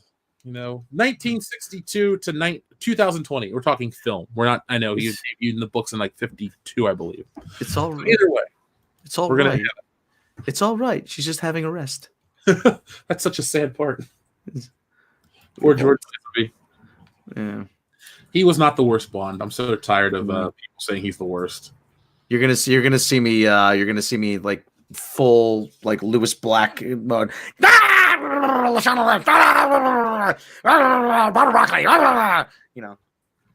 Is he still alive? Lewis Black? Oh yeah. All right, cool. He's I like Taurus, yeah. Poor Bond. Yes, but Rob, we'll get together and do a Bond stream before the movie comes out. I want to get I got a couple guys that I'm Facebook friends with.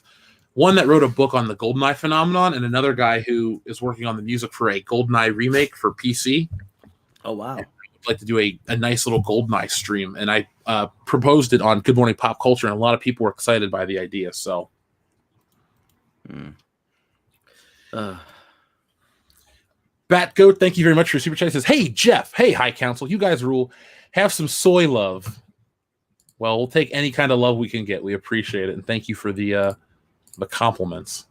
We rule, guys. Doyle. Dr. Coffindale says, "Hey Jeff, Blumhouse just bought the Bond IP. It will now be a horror film series about the horrors of toxic masculinity." Reaction? Well, Dr. Coffindale, I can't say I'm surprised.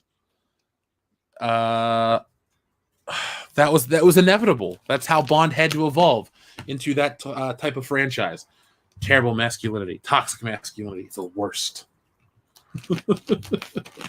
Yeah, we've gotten to that point where that's almost like real news. Like you almost have to question it. Like, Well, you've got them apologizing for being Bond. Basically, I get so tired of that. Just don't make a Bond movie if you're just going to be apologizing for making the movie. Same thing with Star Wars and Star Trek. Oh, we're sorry we have to deal with this license. We know it's toxic. Like, shut up. Yeah, shut up is right, Mecca. I'm just these people. Don't apologize, because the people that you're apologizing to aren't your damn audience. I know. They just get old. It gets old with these people too. They complain, and they're not going to watch the movie anyway. Like, no, he's just a toxic man. It's like, well, so why did they spend the last year marketing? That it's going to be the wokest James Bond ever, and then you probably will get into the movie, and it probably won't have anything like that. It's not going to work. It's not going to be like that. Nightwish fan 1991, thank you very much. What industries are going to be left when they're gone? Going to imagine just a landscape of ashes. We'll make our own entertainment. Well, that's kind of what we're doing now. I mean, they always try to put these smear campaigns out about fandom menacers and stuff, but all we're doing is creating, our own stuff, but as well as doing, calling out Hollywood and making them be honest about their shit. Mm-hmm. I said a couple years ago when Star Trek, CBS didn't maintain the Star Trek franchise very well, because you got to maintain it. It's like a classic car. You got to make sure, you got to change the oil. You got to, keep it waxed. You got to put it in the garage. You got to care for it. And if you're just leaving it outside on the lawn to rot, don't get pissed off when someone comes along and has a nicer car than you do. And Star Trek got neglected. So who comes along? Seth MacFarlane. What was the deal about him wanting to buy Star Trek? Wasn't that in the news recently or something like that, or a rumor? That was a rumor. That there was no validity to that, right, Tom?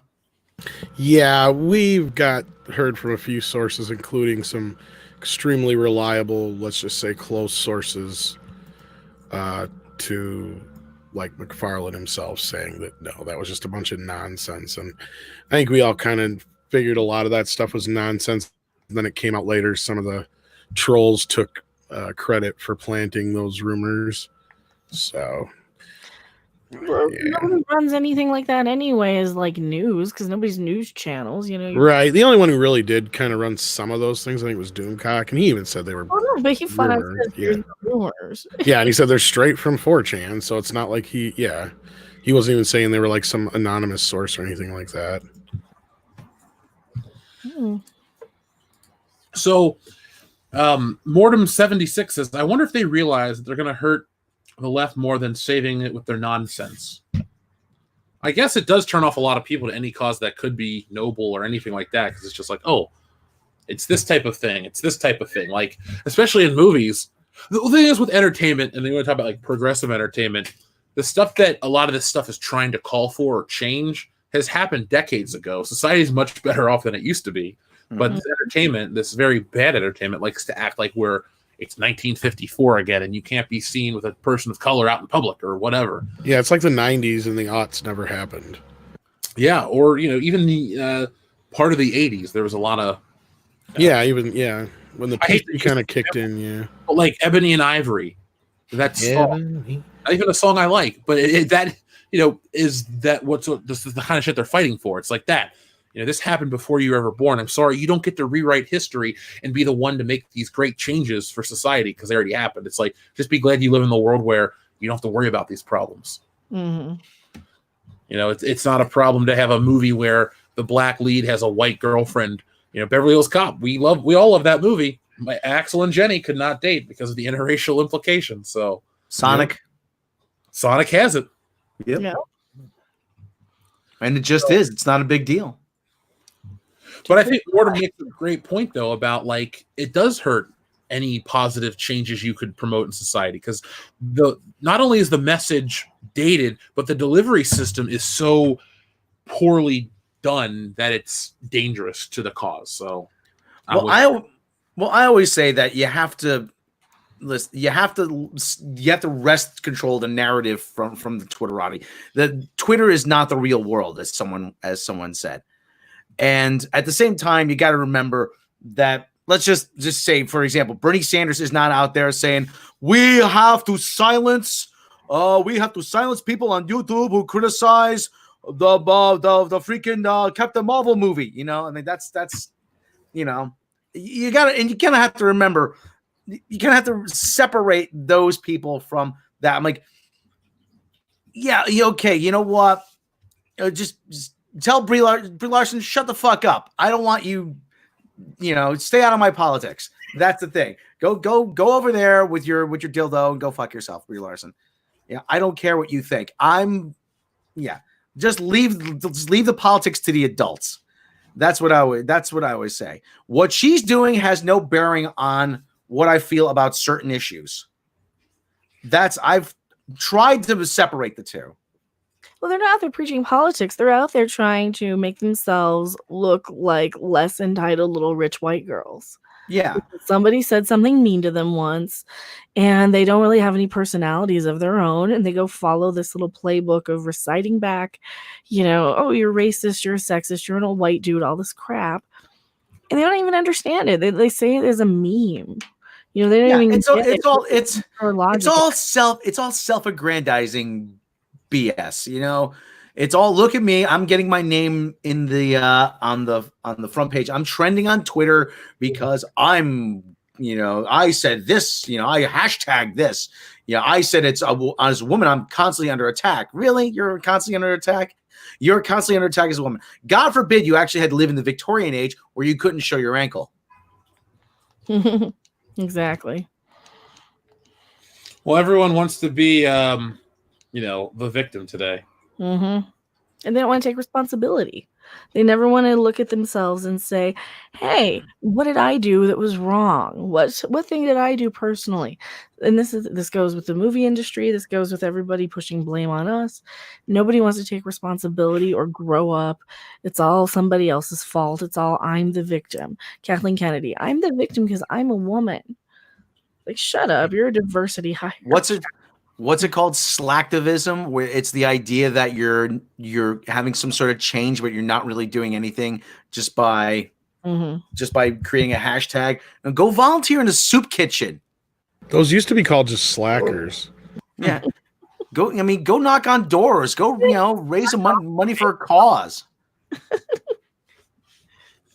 Well, my issue with celebrities touting like any kind of political stuff is that celebrities have a power over people, especially in America, and you're not really voting for a cause or belief. You're just voting because the celebrity told you a certain way. I think that's dangerous. Like, if you're gonna believe in something, cool, believe in it all the time and make up your own mind. Don't vote one way because I don't know, Joe Rogan tells you. This is the first name I could think of. I'm not saying that guy particular, but like, I know, Tom Cruise or somebody. Like, just because they promote something doesn't mean you have to, if you like Mission Impossible or if you like risky business or something like that.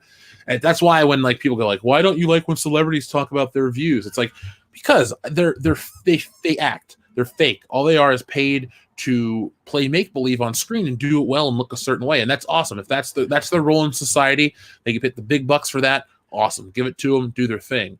But I don't think they live in the real world, and I don't think people following the shit they talk about is smart. I just think it's like, oh, I'm voting because Ethan Hunt told me, not because I believe in that. Yeah. Well, Ray said with most celebrities have spent less time than Greta Thunberg. So when I went to see Paul McCartney for the first time, he had a thing for something called Friends of the Earth, but he actually said, listen, I just want to take a second here. You know, we got people here, Friends of the Earth. They got some information. Go just check out what they're about. Just, you know, look it over because it's an important issue, man. Okay, back to the music. And that was it. He took like 15, 20 seconds out of the concert. He didn't preach. He said, just listen, just take a look at it and just read it over because it's an important issue. You know, we got one planet, we got to take care of it. And that was it. That was it. That was all the preaching. That was all the proselytizing he did. Because if you beat someone over the head, they're going to get turned off to your message very quickly. Oh yeah. How dare I slander Ethan Hunt? I'm not slandering Ethan Hunt, but he's not gonna. He can save the world. Just not tell me how to vote. How dare you? Jacob Kaiju sent in a super chat with no message. Thank you very much, Jacob. Leo Breaker 49 says, to my knowledge, the sales figures come from what's sold to shops, not what's actually been bought by customers. Info courtesy of Diversity in Comics. So our Comic-Con or guess comic books shipped, not comic books sold, which you always feel bad because Gary can attest to this because he's, ran a comic book shop. You have these books that Marvel will push on you. They'll double and triple ship them to you, and you're stuck. And you're just like, what am I going to do? I can't move these products. I can't move these books. So, it's a problem. By the way, folks, to join us on the drawing stream, that link is in the chat. We're going to be going live over there in just a moment. We're going to be finishing up the High Council. But yeah, Leo Breaker 49, we have to always pay attention to that information because it's like when, a movie may gross this much money, but what's its profit margin? That's the important part. Well, The Rise of Skywalker grossed $1 billion. Yeah, but it cost $275 to make, probably double that to market it. So what is that, $550, right? Yeah, and then the biggest misconception or the thing that people forget most of the time is that just because a movie made $1 billion at the box office, they don't get to keep $1 billion. It's not like somebody's just writing Disney a check saying, okay, here's your $1 billion for Star Wars. Well, they also Not how it works. they also cost X amount to make, right? Yeah. Well, that's my point. Well, what I'm getting at is they don't get to keep 100% of the box office. Yeah, that too. They only get to keep X amount. Like it's usually starts off around 90 or 80% first weekend they get to keep. Yeah. Then each week after that, it goes down anywhere from 10, 20, sometimes more percent to where by the time you get to the end of the month, they're only getting like 20% of the box office for a movie. That's when all the, cheaper theaters get movies because they get to keep more of the box office. So. Mm-hmm. See, that's what people don't get. The concession and all these things factor in advertising, everything else, and your advertising is going to come out of a different, budget thing too. It's going to come out of like a different bucket than your production bucket. But these movies cost like I don't know. No, but you're right. They don't factor that into the budget, but there's an advertising budget for the studio that, they spend X amount, on a movie, and usually the rule of thumb is. You spend the amount your movie cost on a budget, or if it's a tentpole movie, it's twice that sometimes. Mm-hmm. So up next we have, let's see, TLJ Screwjob says, remember X-Men Legends? The MC was magma, but they have the rest of the X-Men there as well. I think that's what they're trying there, but it won't work. The main character was MC. Bless you. X-Men Legends, the game, I remember that. I didn't really get into it as much as X-Men the arcade game was my shit. That was the best X-Men game. And then X-Men 2, bless you, the Clone Wars on Sega Genesis was damn good as well. Jesse's dying slowly. Bless you, Jesse. And Spoon71 says, depends on the market, but it never goes over 65% to the studio. That's not totally true. Even George Lucas had the similar deal that they tried to pull. Disney did, or they did actually pull, so it's not like they tried it. They did with Star Wars, where I think they got 80% of the box office for the opening weekend. And I'm sure Disney did the same thing with like all the last few Avenger movies too. Yeah. Well, Disney has that bargaining power, but with Star Wars, they were a lot stronger with The Last Jedi than they were The Rise of Skywalker with the whole the way they were dealing with the studios / cinemas. Well, yeah, that's because I also knew this was the last movie, so they didn't have as much weight. Yeah. But TLJ Screwjob, I agree that it, with X-Men, it was a different beast. But nowadays, you're showing this game, and then later on, you're like, it's Kamala Khan, and you're not. I don't even know if she's on the fucking cover. It's dangerous. To me, that's a misrepresentation, and I don't think it'll work because the only decent Marvel game out there. Okay, the only great Marvel game out there is Spider-Man. Then you have Ultimate Alliance 3, which is fun. So we're talking very few Marvel games, but DC has a lot more quality games out there with the Arkham series. The Dorian Gray says their goal isn't selling copies, but propaganda. And I'll say this: if anyone out there tells you, "Oh, your take on this comic book stuff is far too extreme. It's not that bad," go read one of these goddamn books. Go read them online for free, or go support one of your local stores and give them a pity buy. Pity buy America Chavez from a local business to help them out. You're not helping Marvel out because Marvel's made their money already. But, go check out what these books are about, and you'll see that we're not exaggerating. This isn't a hyperbolic statement. These books are as bad as we talk about. Just saying, they're garbage. Well, I think we're late enough in the show now that I can kind of say some of this. We recently did an interview with Jim Zub, or Zub, however you pronounce his name, who's the new head writer on Conan. Now, for us to get that to happen took a ton of begging and pleading and pulling of teeth because Disney said no. So between a bunch of back and forth with Marvel and them approving it and all this kind of crap, finally got to happen. The only reason that thing happened, and I'll tell you this, why I think it happened, is because they are that desperate. That's my honest opinion. That's my opinion. So if anybody wants to come back at me with that, I don't know for sure, but I think it was because they were at this point that they're like, wait, look at this. This is not what you guys think. It's not woke Conan. It's got this guy who worked on it before and blah, blah, blah. I think that's where they're at with this stuff now. Yeah. And, like I said, I will check. I check these books out for free online and how to read them without downloading them. And even then, they're not worth my time. Like the new Spider-Man isn't worth my time. I wouldn't be surprised if Marvel is reaching a point where they're like, we're going to lose more jobs than we can afford to if these books don't move. So they'll go this route with, I'm not saying us, me particularly, but like getting that interview is representative possibly of what the next plan is. So yeah, I think they're moving in a different direction is my point. Yeah. I hope they are. I hope they are because I want Spider-Man to be great. It was always my dream in life to draw Spider-Man, and then I'm like, why would I ever want to work for a company that does this kind of bullshit? So,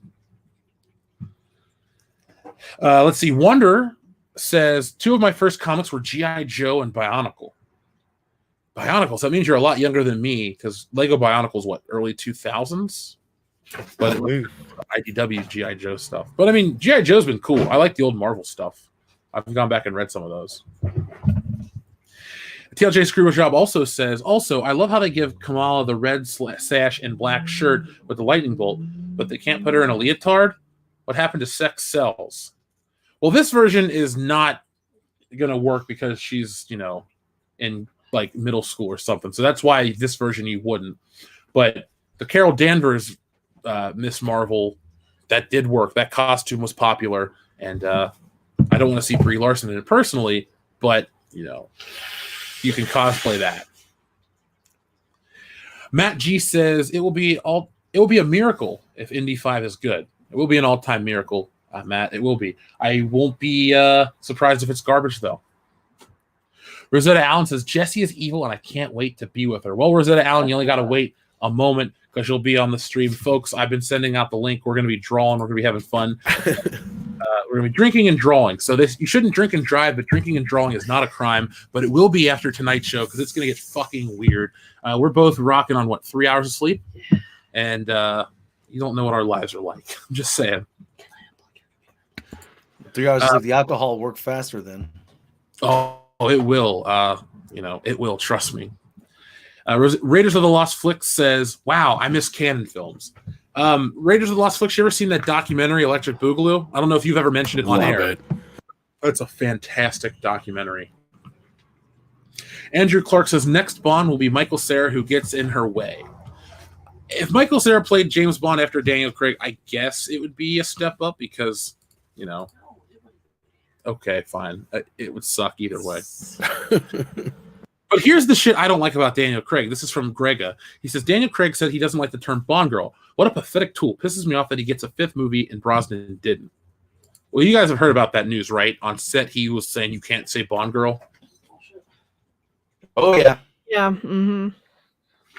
Like, what the fuck does this movie need to represent? Like, Rob, seriously, you and I are going to go on a tangent coming up about what the hell does James Bond need to represent or be the poster child for this change in entertainment? He doesn't. That's the short answer. No, he doesn't.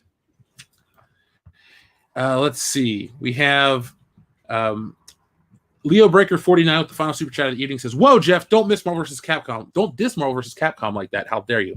I didn't diss it. I missed it. Marvel vs. Capcom 2 is not my favorite fighting game, but one of them.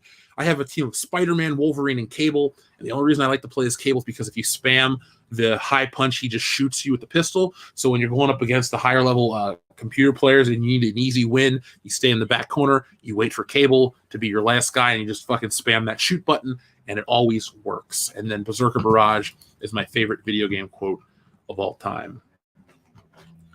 So, folks, High Council, we had another successful night. Mecca, where can everyone find you on the internet? I am Mecha Random 42 or Queen Mecha over on Twitter. It's at Random Monkey. Where else am I? I'm on Midnight's Edge After Dark with Rob and Tom. And pretty much everywhere. Oh, a creepy little book at midnight Mountain Time, talking ghosts and stuff. I'm everywhere. TLJ Screwshop says, I didn't know she was a teen. Point still stands. That's why they'll never do anything like that, because she's one of their younger characters, kind of like a Miles Morales Spider-Man, just a younger version that nobody likes. When you make Miles Morales, you're basing it off Spider-Man, though, and most people seem to like Spider-Man. Tom, where can everyone find you? Well, of course, you can find me at Midnight's Edge After Dark, which is its own channel. Check us out there for more live streams and stuff like that. And, of course, Midnight's Edge for all the regular videos. Rob, where can we find you at? I can find Midnight's Edge After Dark, my own channel, Robot Shlomo, which I've been criminally neglecting. You can find me on Twitter at Robot Shlomo. I'm the only Robot Shlomo there. I'm on the Facebook groups. I'm like Visa. I'm everywhere you want to be. And a few places you don't. Well, folks, I'd like to thank everybody here for joining us tonight. We had a really great turnout, really great insight on everything. Yes, we can talk Star Wars, but we can talk about all of entertainment. And I want to get Ethan on to talk about comics because Ethan is my friend and he's always a good time.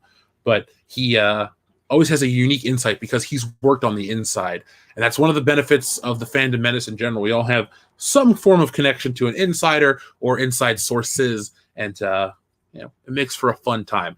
I'll be back later with another video. The next one's on the Star Wars merchandise. Apparently, the sales are up, and it's kind of confusing.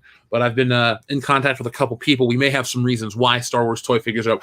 But I did go out into the field again, and the shelves tell another story, as well as store reports from all over the country from a reputable a website called Jedi Temple Archives, which we've talked about many, many times. So you can check that out. We've had a huge hit with our Birds of Prey series, so go back, check that out. And Sonic the Hedgehog's doing well. So if you're going to go check it out, I'll probably see it by Sunday. And on next week's show, we can talk about it and briefly. Probably all those Baby Yoda pre-sales. Yeah, that's one of the points I was going to make. Baby Yoda's pre-sales have got to be doing great. So shout out to Doug37. I got a dog. Dogs are awesome. Dogs are cool. So, folks, join us over here on the drawing stream. Link is in the chat over on Mindless Entertainment. We'll be drinking and drawing. It's the most dangerous fun you can have this side of the Mississippi, right? Sure. Mason-Dixon line. No. Some geographical marker. Mississippi works. Mississippi works. So, folks, thank you for watching. We'll be back Thursday night, 8:30 p.m., World Quest Bullshitters, episode 207. If you miss me, catch up on the old videos in the meantime. But until then, folks, be excellent to each other.